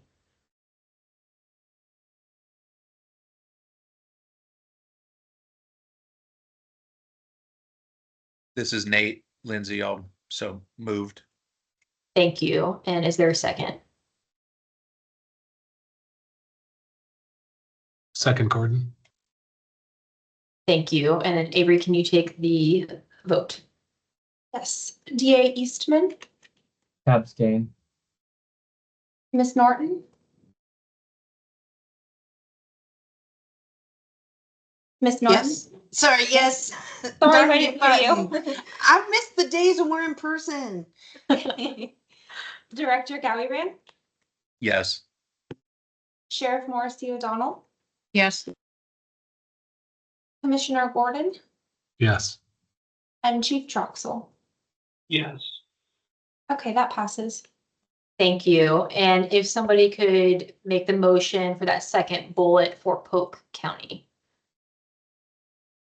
Josh would move to fund formula grant for Polk specifically. Thank you. And is there somebody that would like to second? Second, Nate.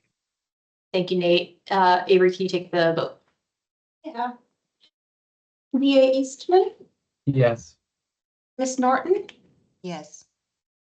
Director Gallivan, Yes. Sheriff Morrissey O'Donnell, Yes. Commissioner Gordon, Abstain. and Chief Troxel. Yes. Okay, thank you. That passes. Thank you, Avery. And so, well done. Thank you all. That was it for formula grant. So we're very close to what would be our lunch break. So if everybody's on board with it, we can break 5 minutes early and break for lunch and come back at 12:30 for the start of the competitive grant review. We are well ahead of schedule, gives us plenty of time to talk about the competitive grant as much as you all would like. So yeah, we'll see you all at 12:30 after lunch.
I will give it a minute and then we'll go ahead and get started.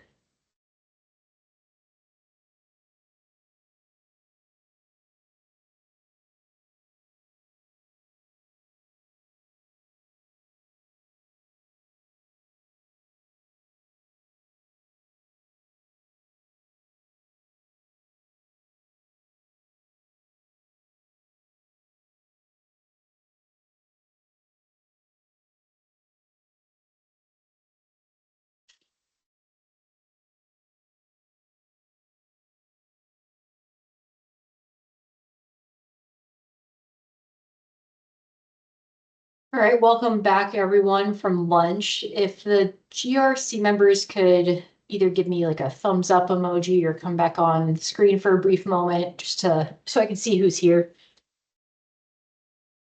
Thank you. Appreciate it. Lots of emojis. Makes me happy. All right. So competitive grant. We'll go into the overview here. And yeah, just kind of set the stage for the competitive grant review process. So just as a reminder, the grant solicitation language kind of tells us what will follow for reduction strategies, eligibility criteria, things like that. So the competitive grant this biennium was very narrow in the sense that it focuses on key personnel. So I want to make sure we highlight that key personnel, and then the other portion of that is that key personnel that increase local capacity to engage in a downward departure prison diversion program.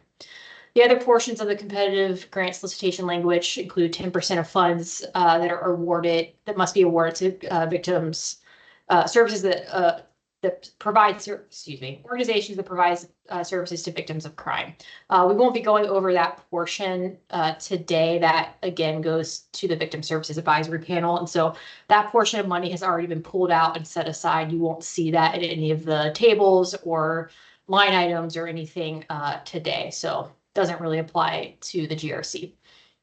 And then that last bullet, the funding reduction strategies will be based on priorities set and released by the commission. So we'll go over those in the next slide. Some of you may not remember because you were not part of the GRC, and some of you may not remember because it was a long time ago. But back in about, I believe, March, we asked for GRC input on competitive grant reduction strategies. And we also asked applicants to inform what we presented to the GRC to get input, so that way we could present to the commission for ultimate decision on what the competitive grant reduction strategies would be. And so what you're seeing on this slide are the commission approved competitive grant reduction strategies that the GRC provided input for, and so did applicants. So the first one being returning applicants were required to have a 5% cap on increases over their 2023 to 2025 awards. That means that they couldn't ask for more than 5% above what their award amount was from last biennium. So for new applicants, the commission decided on a peer county based request cap. So what that means is that new applicants they had a cap that was based on the average of the two most similar counties from the 2023-2025 biennium that were awarded funds for the competitive grant. And so what we mean by similar is counties that had a similar DOC determined service level. So that's how we determined that portion that was then approved by the commission.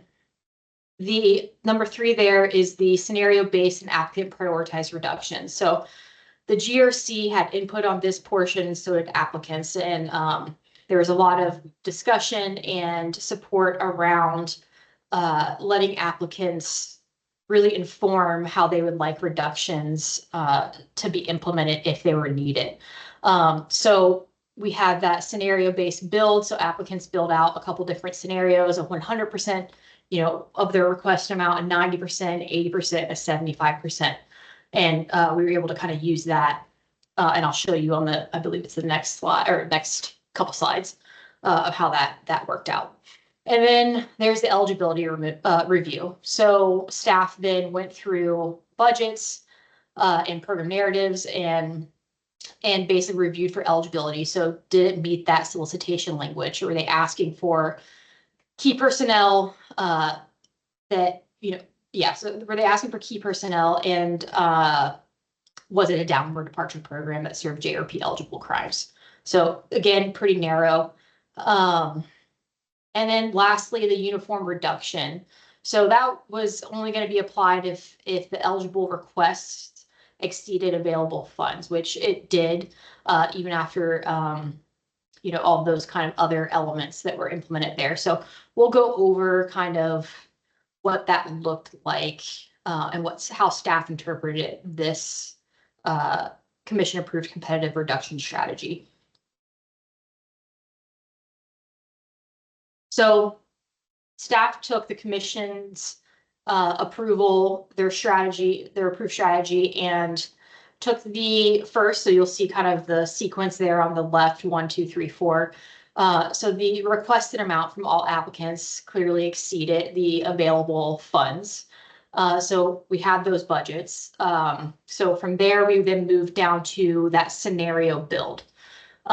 So the scenario build is, we took the 90% scenario build because that is the start point that required, or that allowed for a reduction that wouldn't overcut. So cutting more than we needed to, or reducing more than we needed to. And you'll see that green gavel there because that's something that we're going to ask you all to approve or decide on in the next couple slides. So that's where there was some room for interpretation of that. We started at the 90%. We want to make sure that you, the GRC, agree with that. And then we moved down to what was remaining after that 90% build.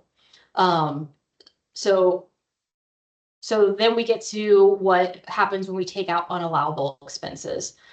Staff reviewed all requests, and we identified what we believe to be one unallowable expense, and we will go over that in that county's slide and ask for the GRC's review, input, decision on that, but we flagged it as an unallowable expense. And then lastly, to get us down to the available funds, we did a uniform reduction across applicant requests.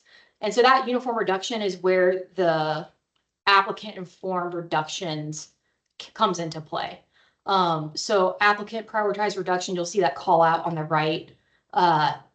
That's where staff used some room for interpretation of how we supported applicants in making prioritized reductions. So first, we gave them an option to select method A, which is basically, hey, we want reductions applied across all line items, or method B, we want reductions applied to line items in prioritized bottom-up order. So with each of those methods, they could apply a specification, which, so for instance, they could say, we want method A and we want you to reduce by FTE, or we want method A and we want you to reduce by months.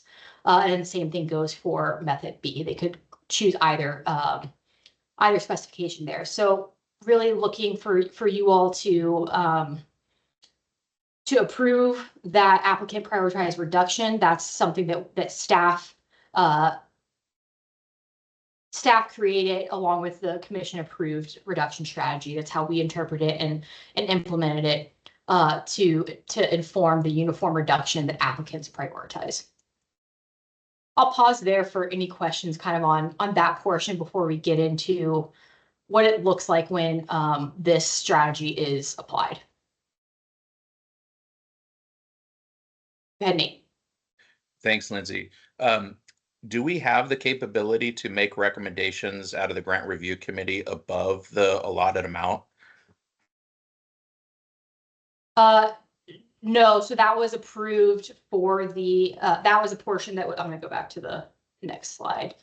So the reduction strategy that's been approved by the commission is that amount, that 5% cap. So not going above the allotted amount that has already been determined.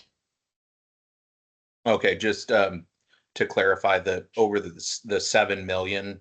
So I guess my question is, accumulatively, can we make a recommendation above the 7 million and change, or is this kind of, seems like a moot point to to even have to go through that motion process if we can't make recommendations over the 7,048,600. Correct. You cannot make, that is the available amount for competitive grant. So we cannot go over that. Copy, thanks.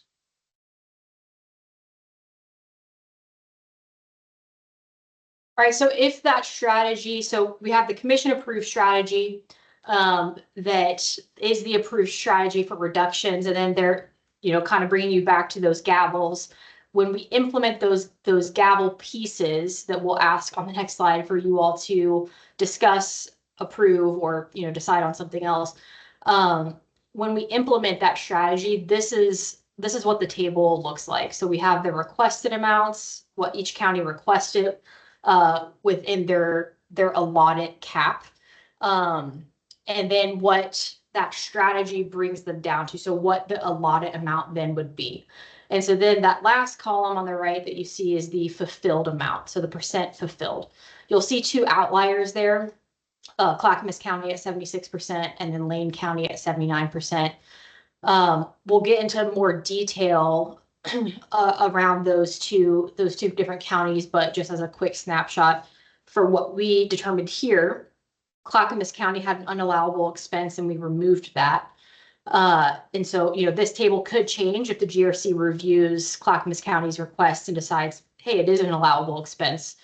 So this table could change. This is just what it looks like right now.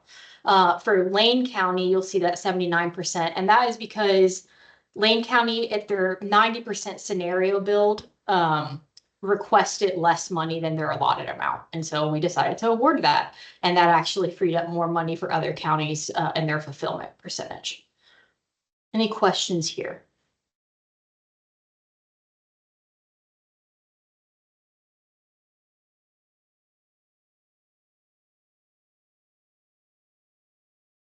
Right. So bringing us today and back to kind of those reduction strategy decision points in the green gavel marks or icons. What we're asking the GRC to decide on right now, and we're looking just for consensus. So I will kind of ask for probably a verbal consensus just so I can track it if that's okay with everyone. But a verbal consensus on these two different points, that one, you're on board with starting from that scenario build start point, that 90% start point. That's kind of one decision. And then the second decision is to adopt that applicant prioritized reduction method and specification. So that blue call out box for line item 4, so that we're allowing the applicant kind of to say like, hey, yeah, this is what's important to us. When you are making reductions, we actually want to move money around. And if you need an example of that, Clackamas County moves quite a bit of money around from their 100% build to their 90% build. Their 90% build, changes where money is allocated for them quite a bit. So it really does afford the county the opportunity to let the GRC know what is important to them. So I'll pause there for any questions, conversation, and then I'll ask for consensus kind of around these 2 points.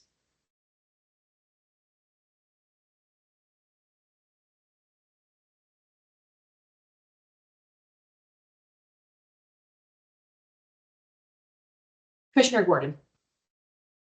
Thank you. This is probably a new person question, but so the recommendation is to start from the 90% budget request, but I saw on that prior spreadsheet 85%. I assume it's taking from a different starting point. I'm missing something there. And then my next question is, were applicants sort of notified of this approach that for this committee? Thank you for those questions. So I'll answer your first question first. So the percent filled is that's just how much of the request is filled after the whole process is run. So you have the starting point, which is, their 90% build, and we didn't want to over reduce. We want to reduce and then reduce, the amount that we need it to. And so then that's when the uniform reduction piece comes in. And so Gotcha. then once you do the uniform reduction, that brings them down to the percent filled. That makes sense. Thank you. Yeah. And so I think your second question was if applicants were informed of this process. Yes.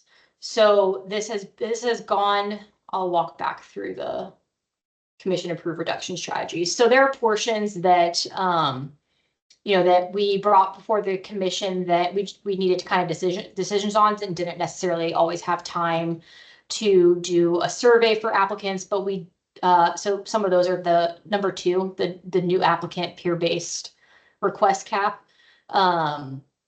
We didn't really have time to do that. We got more requests than we anticipated, and we needed to find a way to incorporate new counties without, kind of making it an unfair process to existing counties or counties that had already asked it. So coming up with that strategy and getting that approved was very much just staff and then commission. However, everything else was sent out to previous applicants.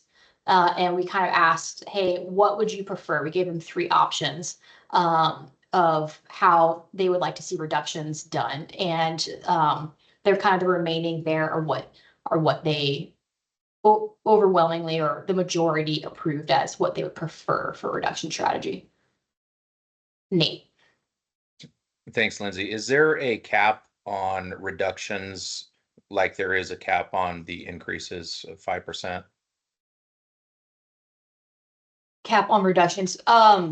So for example, if one county, the grant review committee decides we want to cut a county below, the 75% requests, is that something that we can do, or is that not allowed? Yeah, there is no cap on how much you all could reduce. I will say making the reductions based off of that solicitation language. So are they a downward departure program? Is this key personnel as defined by the solicitation language? And using that kind of as criteria, I think we can kind of maybe go back to how much data we have around downward departure programs right now, which is not a lot. And so it's challenging to look at programs and measure effectiveness, but it's something that we are cognizant of as staff and are working towards implementing in future biennia. Does that answer your question, Nate? Yes, that's very helpful. Thank you. It's kind of heartbreaking, quite honestly, to know that there's only $7 million to allocate to all of these counties that have really robust programs that they're recommending here for us to fund. And it is really difficult to make these decisions. However, we have to make these recommendations to the full CJC. And I'm wondering if we could use more of an analytical approach by taking a look at the deliverables from each of the counties. And I know you mentioned that some of the data is difficult to come up with, but I really would like to know, some of these counties that are getting a significant portion, percentile wise, of the competitive grant, what downward dispositional departures they are experiencing within their county and prison utilization that they're avoiding within the county, because these types of programs, if we keep people out of prison and in our local jurisdictions, there's a significant cost to the local jurisdiction. And it's with the jails, it's with community corrections, it's with the district attorney's office, it's with the courts. It's a justice-wide system impact to keep people in our local communities. And so, if we're forced to keep this amount of money and not recommend above the 7 million, then I really think we need to use some additional analytics here. And I may be getting ahead of your slides, but that information would be helpful to me. How many downward dispositional departures are happening within the programs per county? And then also I'd like to take a look at the percentage that is being requested of the $7 million that's available and just put those side by side. I think that last slide that you had, that would be appropriate to put it that way. We just went through the funding formula grant application process, and I think it would be helpful for us in the grant review committee for the competitive piece of things to take a look at that funding formula allocations versus what's being requested here in the competitive grant piece of it. So does that make sense? The downward dispositional departures, the percentile that is being requested, and also the comparison of the funding formula allocation percentiles. Yeah, I mean, I hear your point, Nate, and thank you for bringing that up. I am gonna turn it over to Catherine to talk a little bit about the data for downward departure. Before I turn that over to her, I do kind of want to come back to this commission approved competitive reduction strategy. The reason why we even went this route to begin with is because there's quite a bit of missing downward departure data that Catherine will talk about. So missingness, I'm not going to get into the numbers and let Catherine do that. So we're not able to look at the numbers, the quantitative information, and say this is what counties are doing or how effective it is, or this is the rate, because we don't have accurate data. And so the whole kind of reason why this conversation started of how do we make reductions then, and what strategy do we use that is as fair as we can make it, was because we didn't have good data to make an analytical decision. So it then goes into how do you reduce? You follow these 5 steps. And there's not much other information we can use at this point to make reductions. And so I'll pause there and then turn that over to Catherine to kind of talk a little bit about the numbers. Catherine, can you go ahead and chime in? Sure. Yeah. So I will just talk a little bit about DOC's departure data in particular. I'm hearing some feedback, just a second. Okay, I think I fixed it. Yeah, so DOC departure data really consists of 2 different variables, one for each type of departure, for dispositional departure and then durational departure. But if we take a look at both of those variables, in particular for our largest 12 JRP counties, and we look at convictions for 2024, for example, we see that the percentage of missingness for those variables ranges from around 13% to 68% missing for both of those variables. So what that really does is it puts us in a position data-wise, at least with our DOC data, which is what we really use to look at JRP program effectiveness, we just don't have enough information. And we have been, I think, having conversations with counties about this, and we're working with counties on improving this. But when we dig down into the reasons for that, a lot of that comes down to just sort of record keeping and how that information is entered into the Doc 400 and into the Odyssey system. And it just isn't enough information for us to use it reliably to do a good evaluation of downward departure outcomes specifically for the competitive grant. And like Lindsay said, that's really why we have turned to this method for reduction strategies as opposed to looking at downward departure data, which we, of course, would also love to use and have that good data, but at this point, we don't have that available.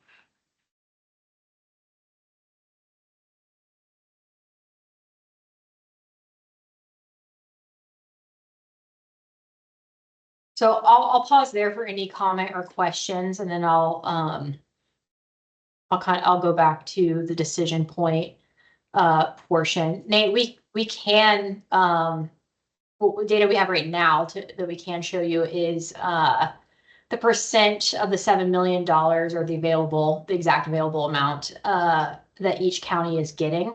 I can show you that. However, back to Catherine's point, we just don't have good data for downward departure. Would you like to see that picture? Yeah, that'd be great. Thank you. Okay, I'm gonna ask staff if one of you can put that in the PowerPoint presentation.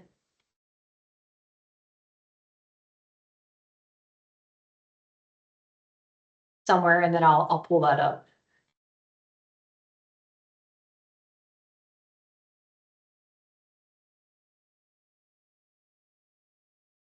Just give us a moment, Nate, so we can add that and get it to you. Thank you.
All right, technology. It's always fun to navigate. All right, Nate, so here's what you asked for. You asked for, so those two yellow comments, so of what each county requested and how much that requested percentage would be of the available funds. So that's 7 million and change.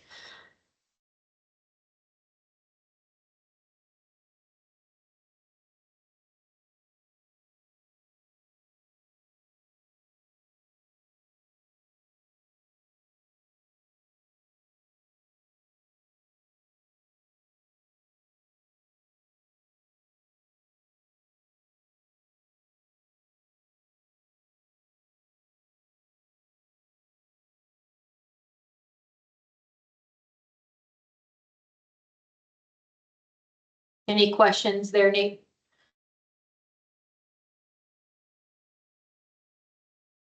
Are you able to pull up I know it's not complete apples to apples, but are you able to pull up the funding formula allocations just so we can put that side by side to these other counties in Okay, the so competitive piece? understanding that you want to see the percent that's allocated to each county, the percent of funds.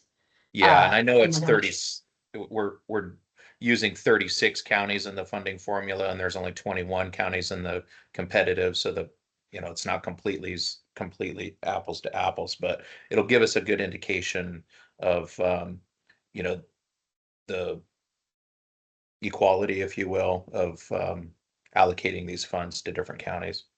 Yeah, sounds good. We're gonna take a little bit of a break so we can put it together for you all to discuss. So let's take a break and come back at 1:10. Does that work for everyone? Perfect, thanks. Cool. Thanks, Nate.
Hi, Jocelyn.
Yeah, impressive.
All right, we're just pulling that last bit together. Thank you all for your patience.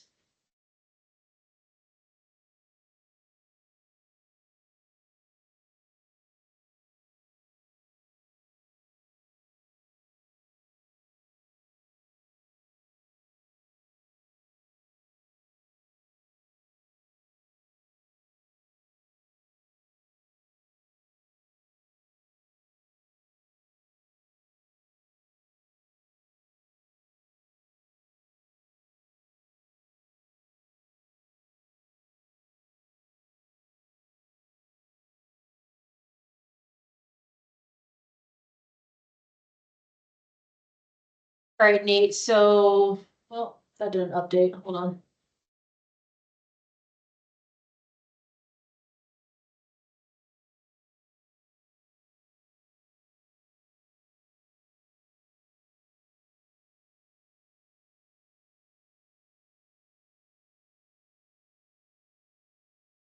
All right, Nate, so in response to your question, so for each of the competitive grant counties, their grant aid formula, so that formula percentage, is there in that center column, and then on the right, the percentage, that, that was awarded of the 7% or the 7 million, dollars for competitive grant. I will just say that, as approved by the commission, peer caps for new counties are based on the two closest peers. So peers were matched based on the same DOC service population data from the same period used to determine the grant and aid formula percentages used in this biennium's formula funding. So the commission also already approved the for returning applicants the 105% cap request. So the percentages have already been kind of set and approved by the commission,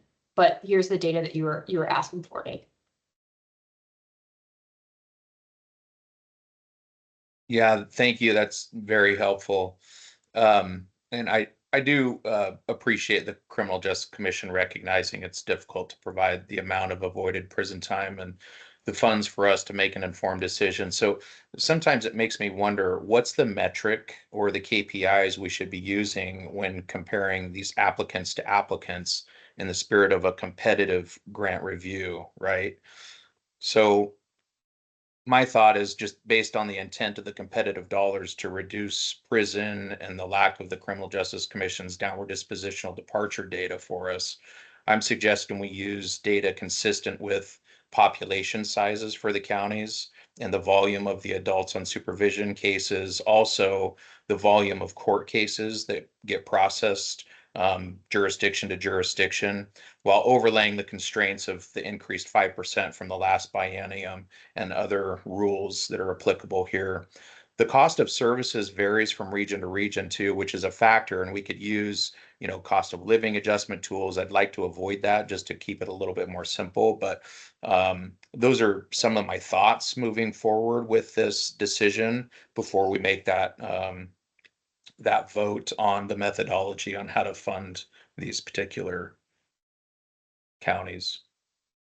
Yeah, thanks, Nate. Appreciate that. I think and you make a valid point, right? So next biennium, how JRP will kind of function, to your point, will be off of that grant and aid percentage. So the competitive grant, formula grant, at that in the next biennium, the measure $57, that'll all be distributed with the for the grant and aid formula.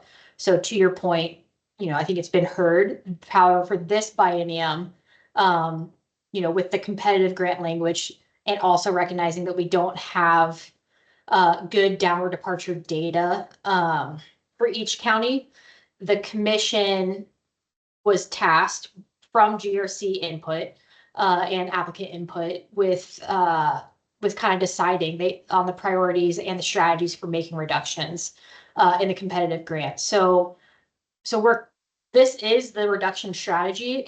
There's not really room to kind of go to stray from that outside of these two gavel areas. So these kind of two decision points, that's kind of where we're limited today for this biennium. on how the reduction strategy can be edited, I guess. So I'll go back to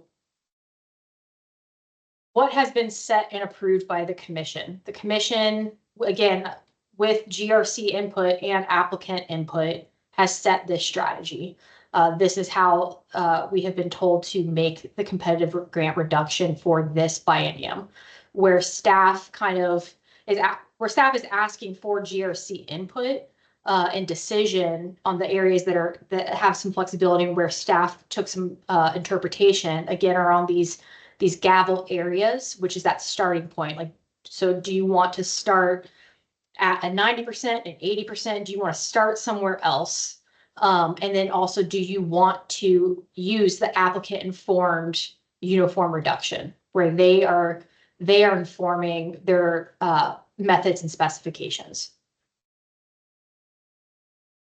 And so beyond that, the other components that the GRC we would be asking you all to consider is, as we go through each county's program, if we've adopted the reduction strategy points that we can, so those green gavel items, we would also then be asking GRC to review for allowable expenses and eligibility based on the solicitation language.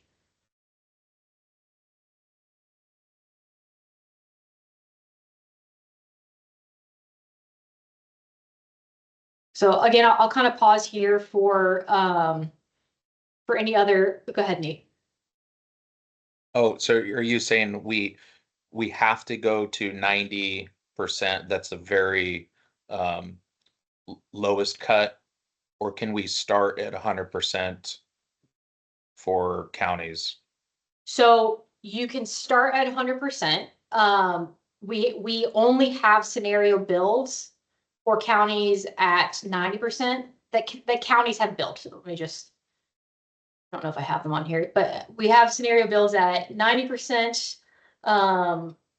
And okay, sorry, I'm getting messages. We can start at either 100% or 90%, and that's kind of it. And then from there, that will impact our ability to use applicant informed or applicant prioritized reductions.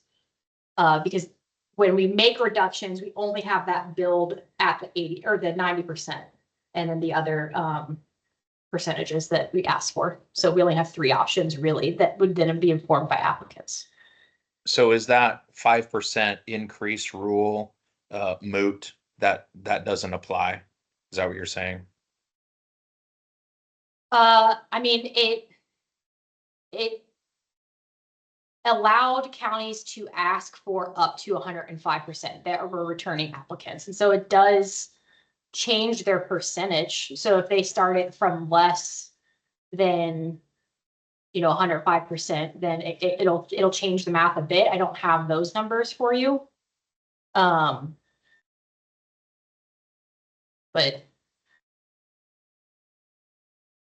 yeah, I don't know if that answers your question. Really kind of the decision points are, the amount that was asked for was over. We got more applicants than we did last biennium. And then we asked applicants to build from a couple different start points. The 90% was the start point that required the least amount of upfront reduction.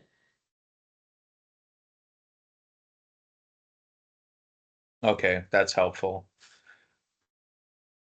So And yeah, it was designed so we Lynn- had to make less reductions overall because it capped the overall ask. So if we didn't have a cap to begin with, counties could have asked for whatever they wanted, and the reduction, that percent filled that you see here, could have gone down to 50% if counties were asking for everything. Yeah, so given that scenario, what we're making the determination for these different counties to move forward with is solely based off of the amount of money that they're requesting or have been awarded in the past. That, which kind of goes back to my question of what KPIs should we be using to make this determination of competitive applicant to applicant decision. Right, I hear you. So kind of going back to where we are with the competitive grant today are this is how reductions will happen based off of this criteria. So the applicant to applicant isn't part of the reduction strategy. It's not how we're evaluating counties. So we're using this reduction strategy, and then if the county's eligible or has unallowable expenses. Okay, that's helpful. Thank you, Lindsay. Maybe we should revisit the spirit or purpose of the competitive grant then, and we can have more of a robust discussion as we make these informed decisions on what are we going to base our decisions on, and I understand the reduction strategy here, but I think there's additional conversation that we can have with our grant review committee to make those determinations and make the recommendation, at least to the Criminal Justice Commission for this biennium. And I don't want to monopolize the time here if other folks want to chime in, but I have one other question that's for the future as it relates to House Bill 3069. When there's time. Well, I think relevant to House Bill 3069, the competitive grant, for all intents and purposes, the name will change because it will use the formula grant and aid percentage. Yeah, that's fair. I guess, as it relates to moving forward, you mentioned in the future this might be different, in terms of a different process. And I'm wondering if counties should be preparing for a reduction, within the next couple of years going through this process. And if now is a good opportunity to start planning that, within this current biennium, if those funds are going to look very different next biennium. Yeah, I think it's a great point, Nate, and something that counties should be considering. I don't think that's really where we are today. I think it's something that CJC is aware of and that we will engage counties with as we start planning for 3069, and kind of understanding how that'll look, what the application will look like, how funding is going to be distributed, and starting to communicate that process. But separating 3069 from today's review and what that's going to look like. And I recognize that this does constrain kind of the process. But again, going back to kind of what we started with of, hey, GRC, back in March, applicants, having these conversations back in March, and then with the commission, I believe in May, of like, we don't have good enough data to make a competitive analysis. So how do we do a fair enough process to distribute these funds without penalizing previous applicants, without excluding new applicants? And this is what, with GRC input, applicant input, we presented to the commission, and the commission approved.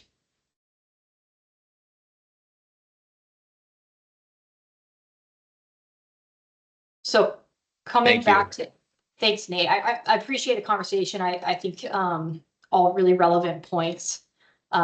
Just wanted to kind of bring back to where we are able to make decisions today, which again are kind of around these two points. So I'll pause for any other questions, then I will ask for that consensus around these two gavel points.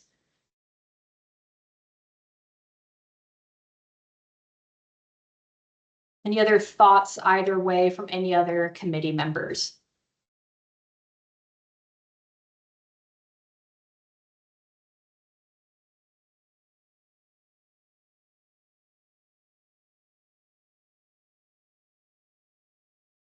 Okay, hearing none. So again, I'll just remind that because I think that there's maybe some different perspectives here, I will ask for you to come on screen and give like a verbal consensus or comment or whatnot, so we can just kind of track if we're moving forward with these two decision point processes. So if I could get the committee members is there consensus to use this reduction strategy as staff has presented? So using the start point from 90%, using the reduction preferences indicated by counties. And then, next we'll talk about eligibility review and unallowable expenses. Yes, Nate. Is that 90% from if counties had a 105 percent, is it 90% from the 105 or is it 90% from the 100? It is 90% from their max cap, their cap, which the cap for returning applicants is 105% of their previous biennium request. So their 100% request is 105% of their last biennium's request. Okay, thank you. And then just to confirm, we don't have any ability to have a starting point from 100% for any counties, or could we start all the counties at 100% and then have a robust conversation about potential KPIs and the intent of the dollars and things of that nature, and maybe formulate some recommended metrics that the CJC could utilize to make these decisions? So I appreciate the question, Nate. Again, I'll go back to the reduction strategy, that this is how the reduction will go. So yes, you could start at 100%. That is one of the decision points. We're asking to start at 90%. However, the other types of reductions we can't do. This is how these points are the reduction points approved by the commission.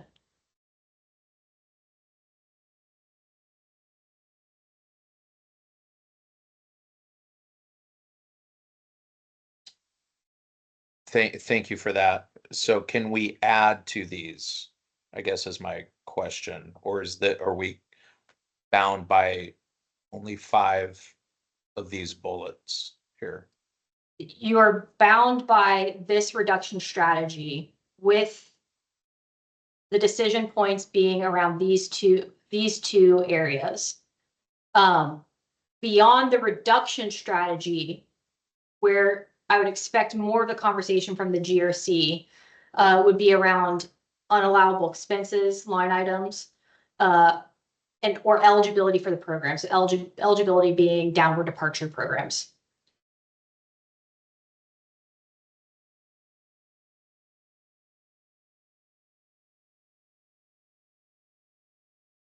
So going back to, this is the reduction strategy. Can't add to or remove. However, staff implemented what we believe to be the interpretation from the commission. We are asking the GRC to come to a consensus around these 2 points that the committee does have ability to have input around.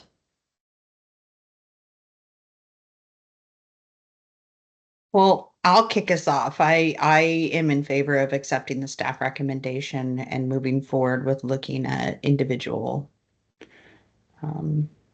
reductions if necessary. I mean, like allowable costs and stuff. So I would recommend, or I would be in favor of the staff recommendations outlined on this. Yeah. Thank you, Ms. Norton. So Nate, or pending any other questions or comment, I'll go ahead and move forward with asking for the committee's consensus. So if, again, come on camera, give your verbal yes or no on whether you would like to move forward with the staff recommendation to start from the 90% budget request and to use reduction preferences indicated by counties.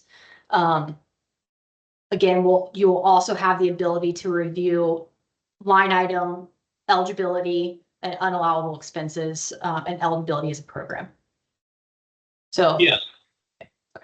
Thank you. Yes, sorry, I was muted. Thank you. Yes.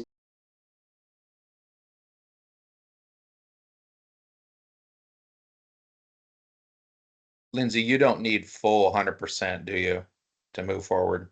I don't, it's consensus. We're not taking a motion. We just want to make sure that, that this impacts the entire kind of rest of the review process and what we're presenting to you. So, I mean, if the majority say no, then, you know, we're probably not going to get approval at the end. So we don't need majority. We don't need a motion, but we do kind of need consensus. That's helpful. Just for the record, no, then. Thanks, Nate.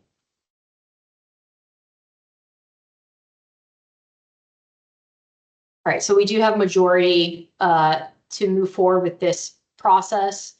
So we'll go into kind of what the GRC's role is today. So we've adopted, or at least gained consensus to adopt the reduction strategy that staff have developed and will present to you today. What we're really asking the GRC to focus on is allowable expenses. So we'll look at those line items and then eligibility.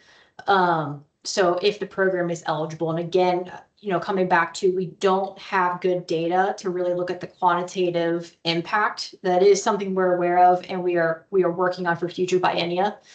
But asking the GRC to have that conversation and make some of those decisions. We have flagged a couple things for discussion, and we'll get to those for each county's review. So again, I'll kind of go over those allowable expenses and eligibility. So solicitation language, downward departure prison diversion programs, personnel only. And so that piece, and then the personnel that increase local capacity to engage in a downward departure prison diversion program. Okay, so similar to the formula grant, staff would like to recommend that we again kind of do consensus on each county slide.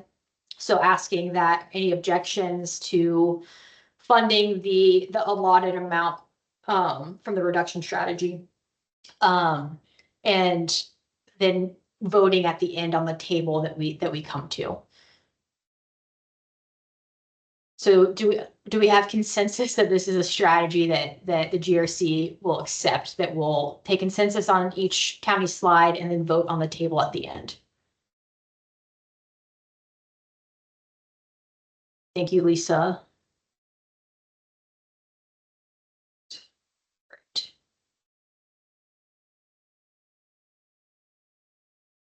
All right, and hearing no objections, I will move forward to our first county.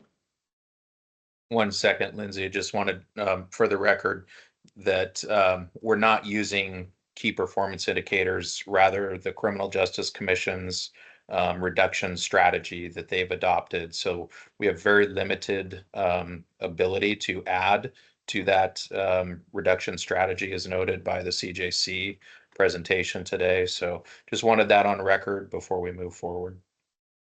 Thanks, Nate. Appreciate the comment.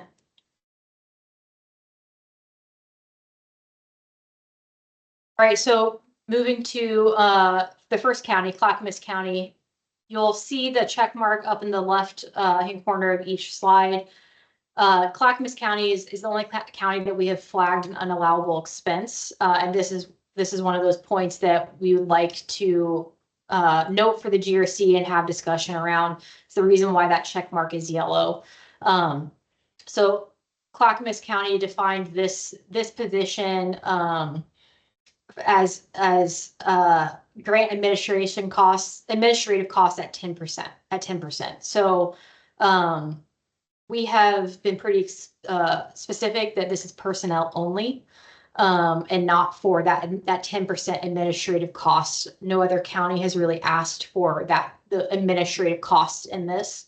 However, recognize that this is a position, but also focusing again on that solicitation language where it says key personnel that increase local capacity to engage in a downward departure prison diversion program. So pausing there for the GRC's thoughts, discussions, and then ultimately decision on if this is an allowable or unallowable expense. We have currently removed this from the funding, so if we do add this back in, it'll change that last table, but we'll show you all that at the end. Otherwise, we didn't flag any other issues for Clackamas County. Their program in our eyes was eligible, other than that one line item. And generally, we would classify that position as in the administrative category. So when the formula grant, that position would have gone into an administrative category. Just as one more point of clarification.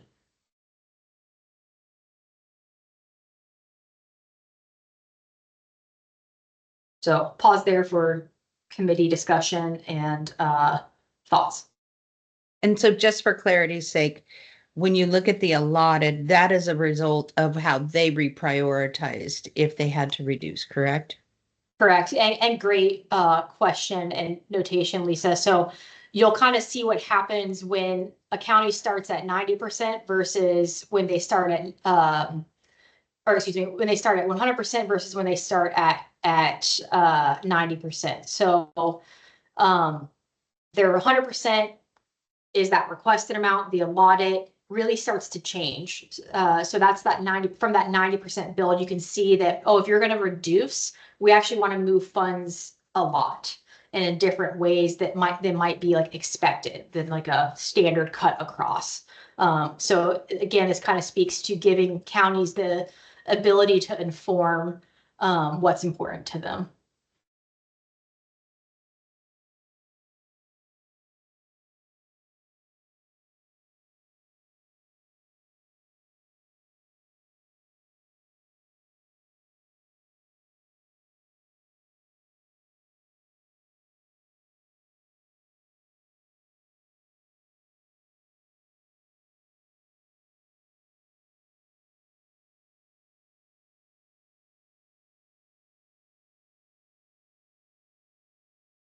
So I guess I'll first ask then, are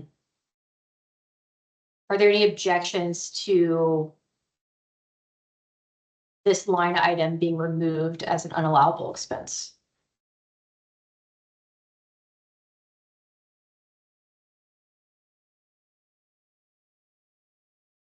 Okay, and then next question, are there any objections to the funding, the allotted funding as depicted on this slide?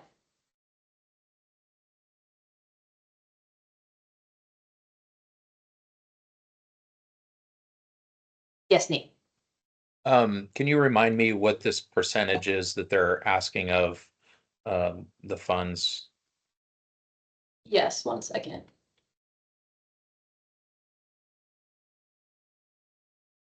It is 7.64%. Okay. Thank you. No objection. Thanks, Nate. All right, hearing no objections, I will move into the next county.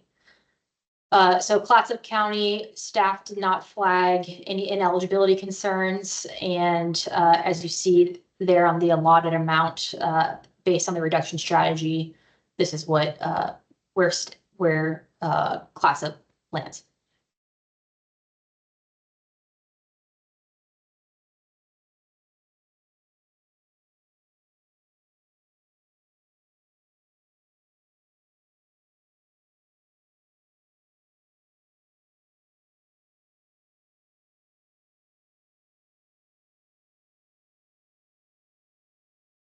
And any objections to the allotted amount for Clatsop, Nate? Lindsay, so it's not redundant for the next 20 slides. I'll ask this the same question probably. Is there a way for you to send me that slide maybe via email so I can just pull it up and look at the comparisons? Yeah, I'm happy to just add it. It's easy for me if you want me to just say it with every Oh, slide. that'd be great. Yes, Yeah. thanks so much. Appreciate it. Yeah, absolutely. So for Clatsop, that's 1.64%. So with And then that, compare that, if you wouldn't mind, to the funding formula information that we made those decisions on this morning. so the grant and aid for Clatsop County is 1.3%, and the requested amount is 1.64%. Is that Thank kind of you. how you would like it? Yeah, yeah. Okay. Yeah, thank you. So with that, any objections to the allotted funding for Clatsop County?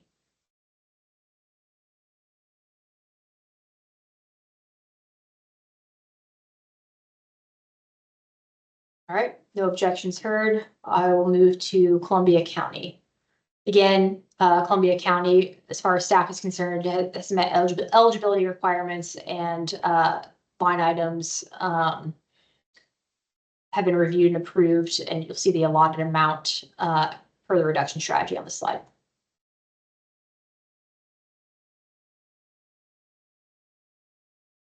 And then Nate, for Columbia County, their grant aid was 1.28%, and the requested amount was 7.12.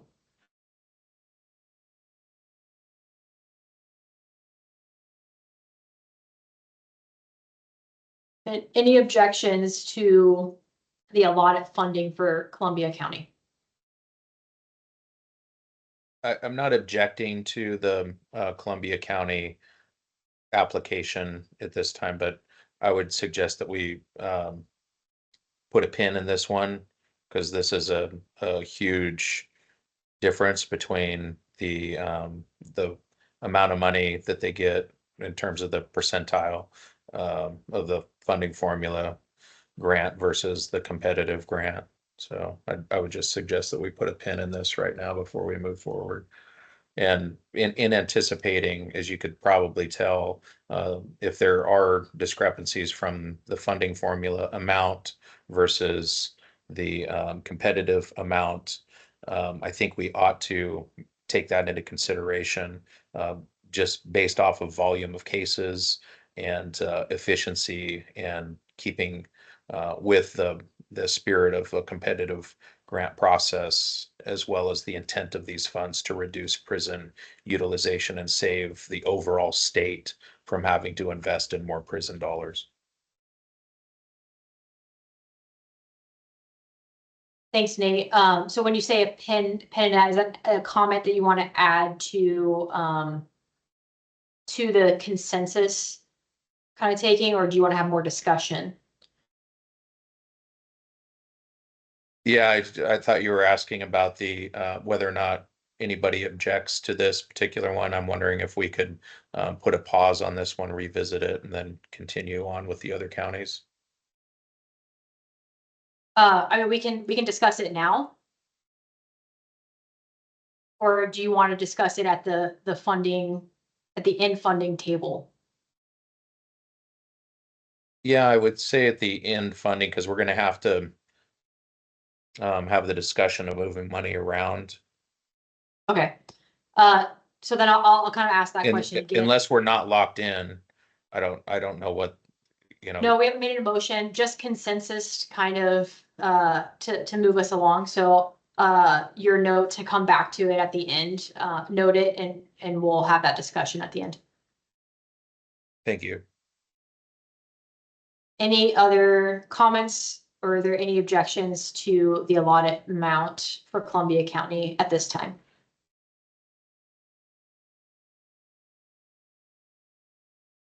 All right.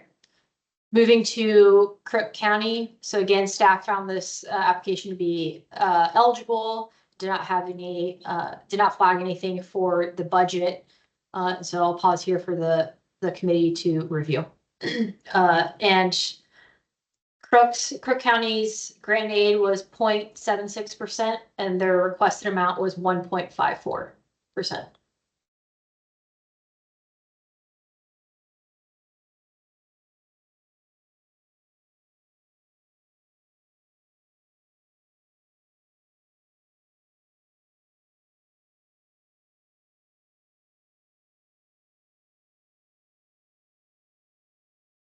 Okay, any objections to the allotted amount for Crook County?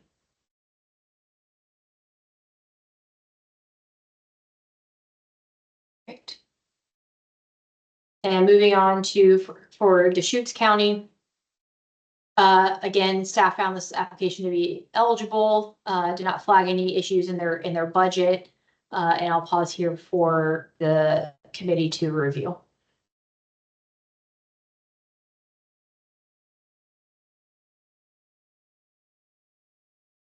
numbers compared, Lindsay? Oh, thanks, Nick. So Deschutes, grant aid is 4.08% and their requested amount is 6.47%.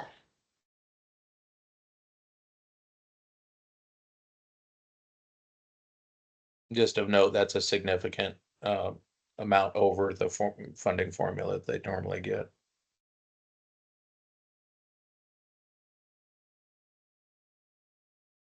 Any other comments or any objections to the allotted amount for Deschutes County? I'm just wondering, this is Jeremy, if Nate could expand on that differential of past funding.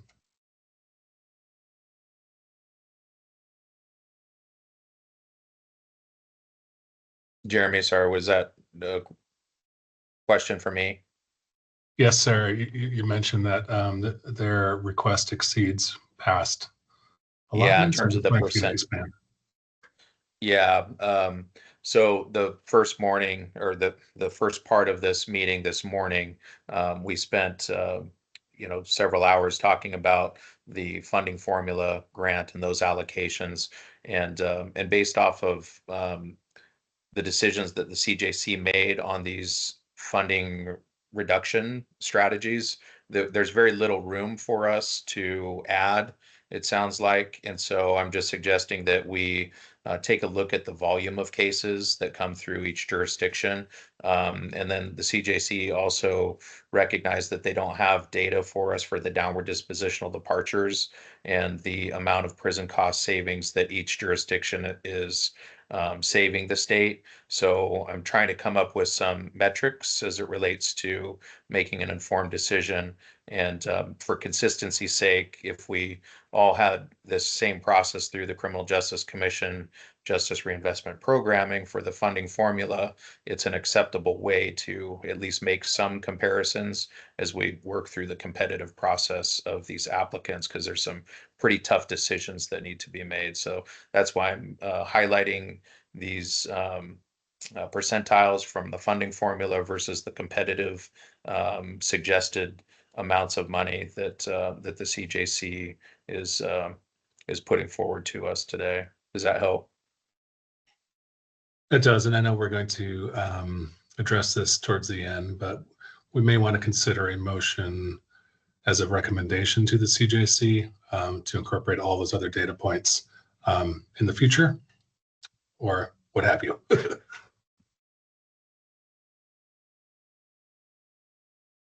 Thanks for that input. I will say for the lack of data, it's often, it's not that the CJC is not tracking that data. We can't track it because it's not being tracked at the county level. So we need that data input, and we are trying to engage with counties to try to increase that or lessen the missingness of that information. So kind of trying to find a process that would allow for as fair of a distribution of funds as we could without data.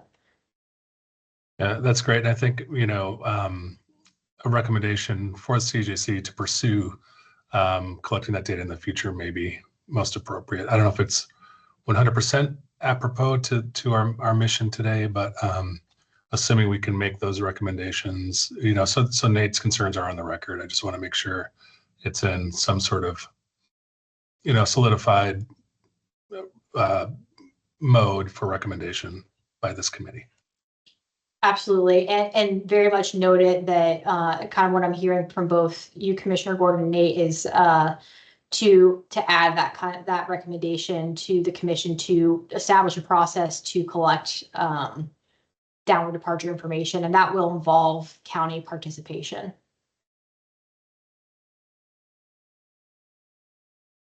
All right, I think we're at a good place to take a 5-minute break. I know I need to find some water for my voice, so we will take a 5-minute break here and then come back to review the rest of the applicants.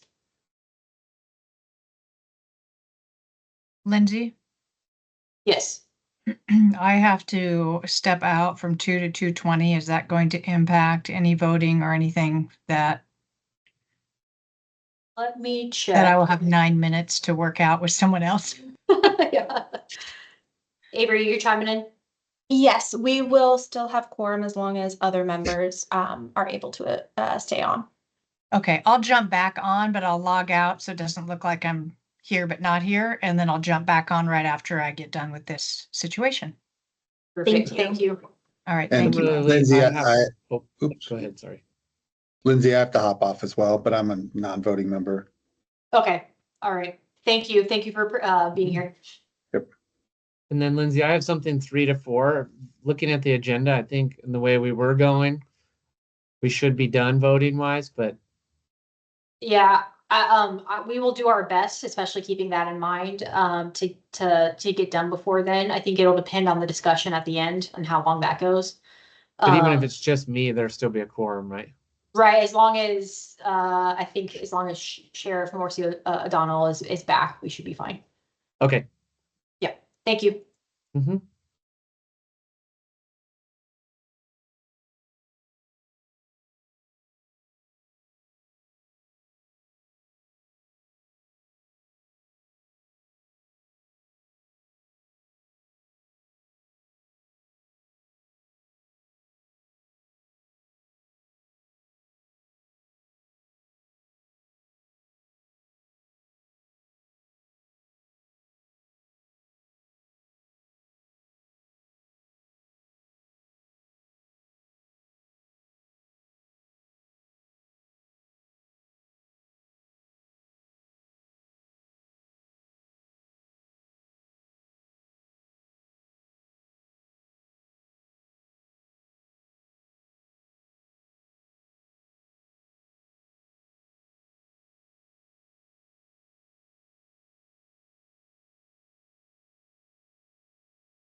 All right, we'll go ahead and get started again. If I can just get a thumbs up from committee members just to see if who all is back and ready to go.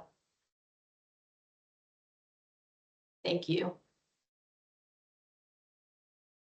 All right, and just because I'm a little tired, I just want to make sure that I ask this question, but are there any objections to the allotted amount for Deschutes County?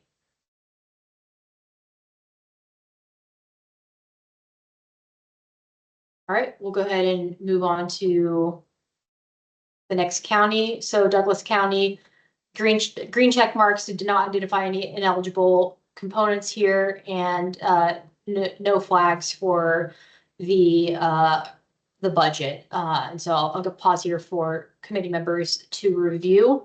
Nate, the percentages you've asked for Douglas County, grant Nate is 3.22%. The requested of the 7 million is 3.88%. I will note, though, just for committee members, that grant and aid is meant for formula. It's a formula we don't have control over. It's not part of the reduction strategy for the competitive grant. And it's not set to the competitive grant. They are different grants. So note it, and we'll continue to note the difference in that. But for this specific part, it is not part of the commission approved reduction strategy.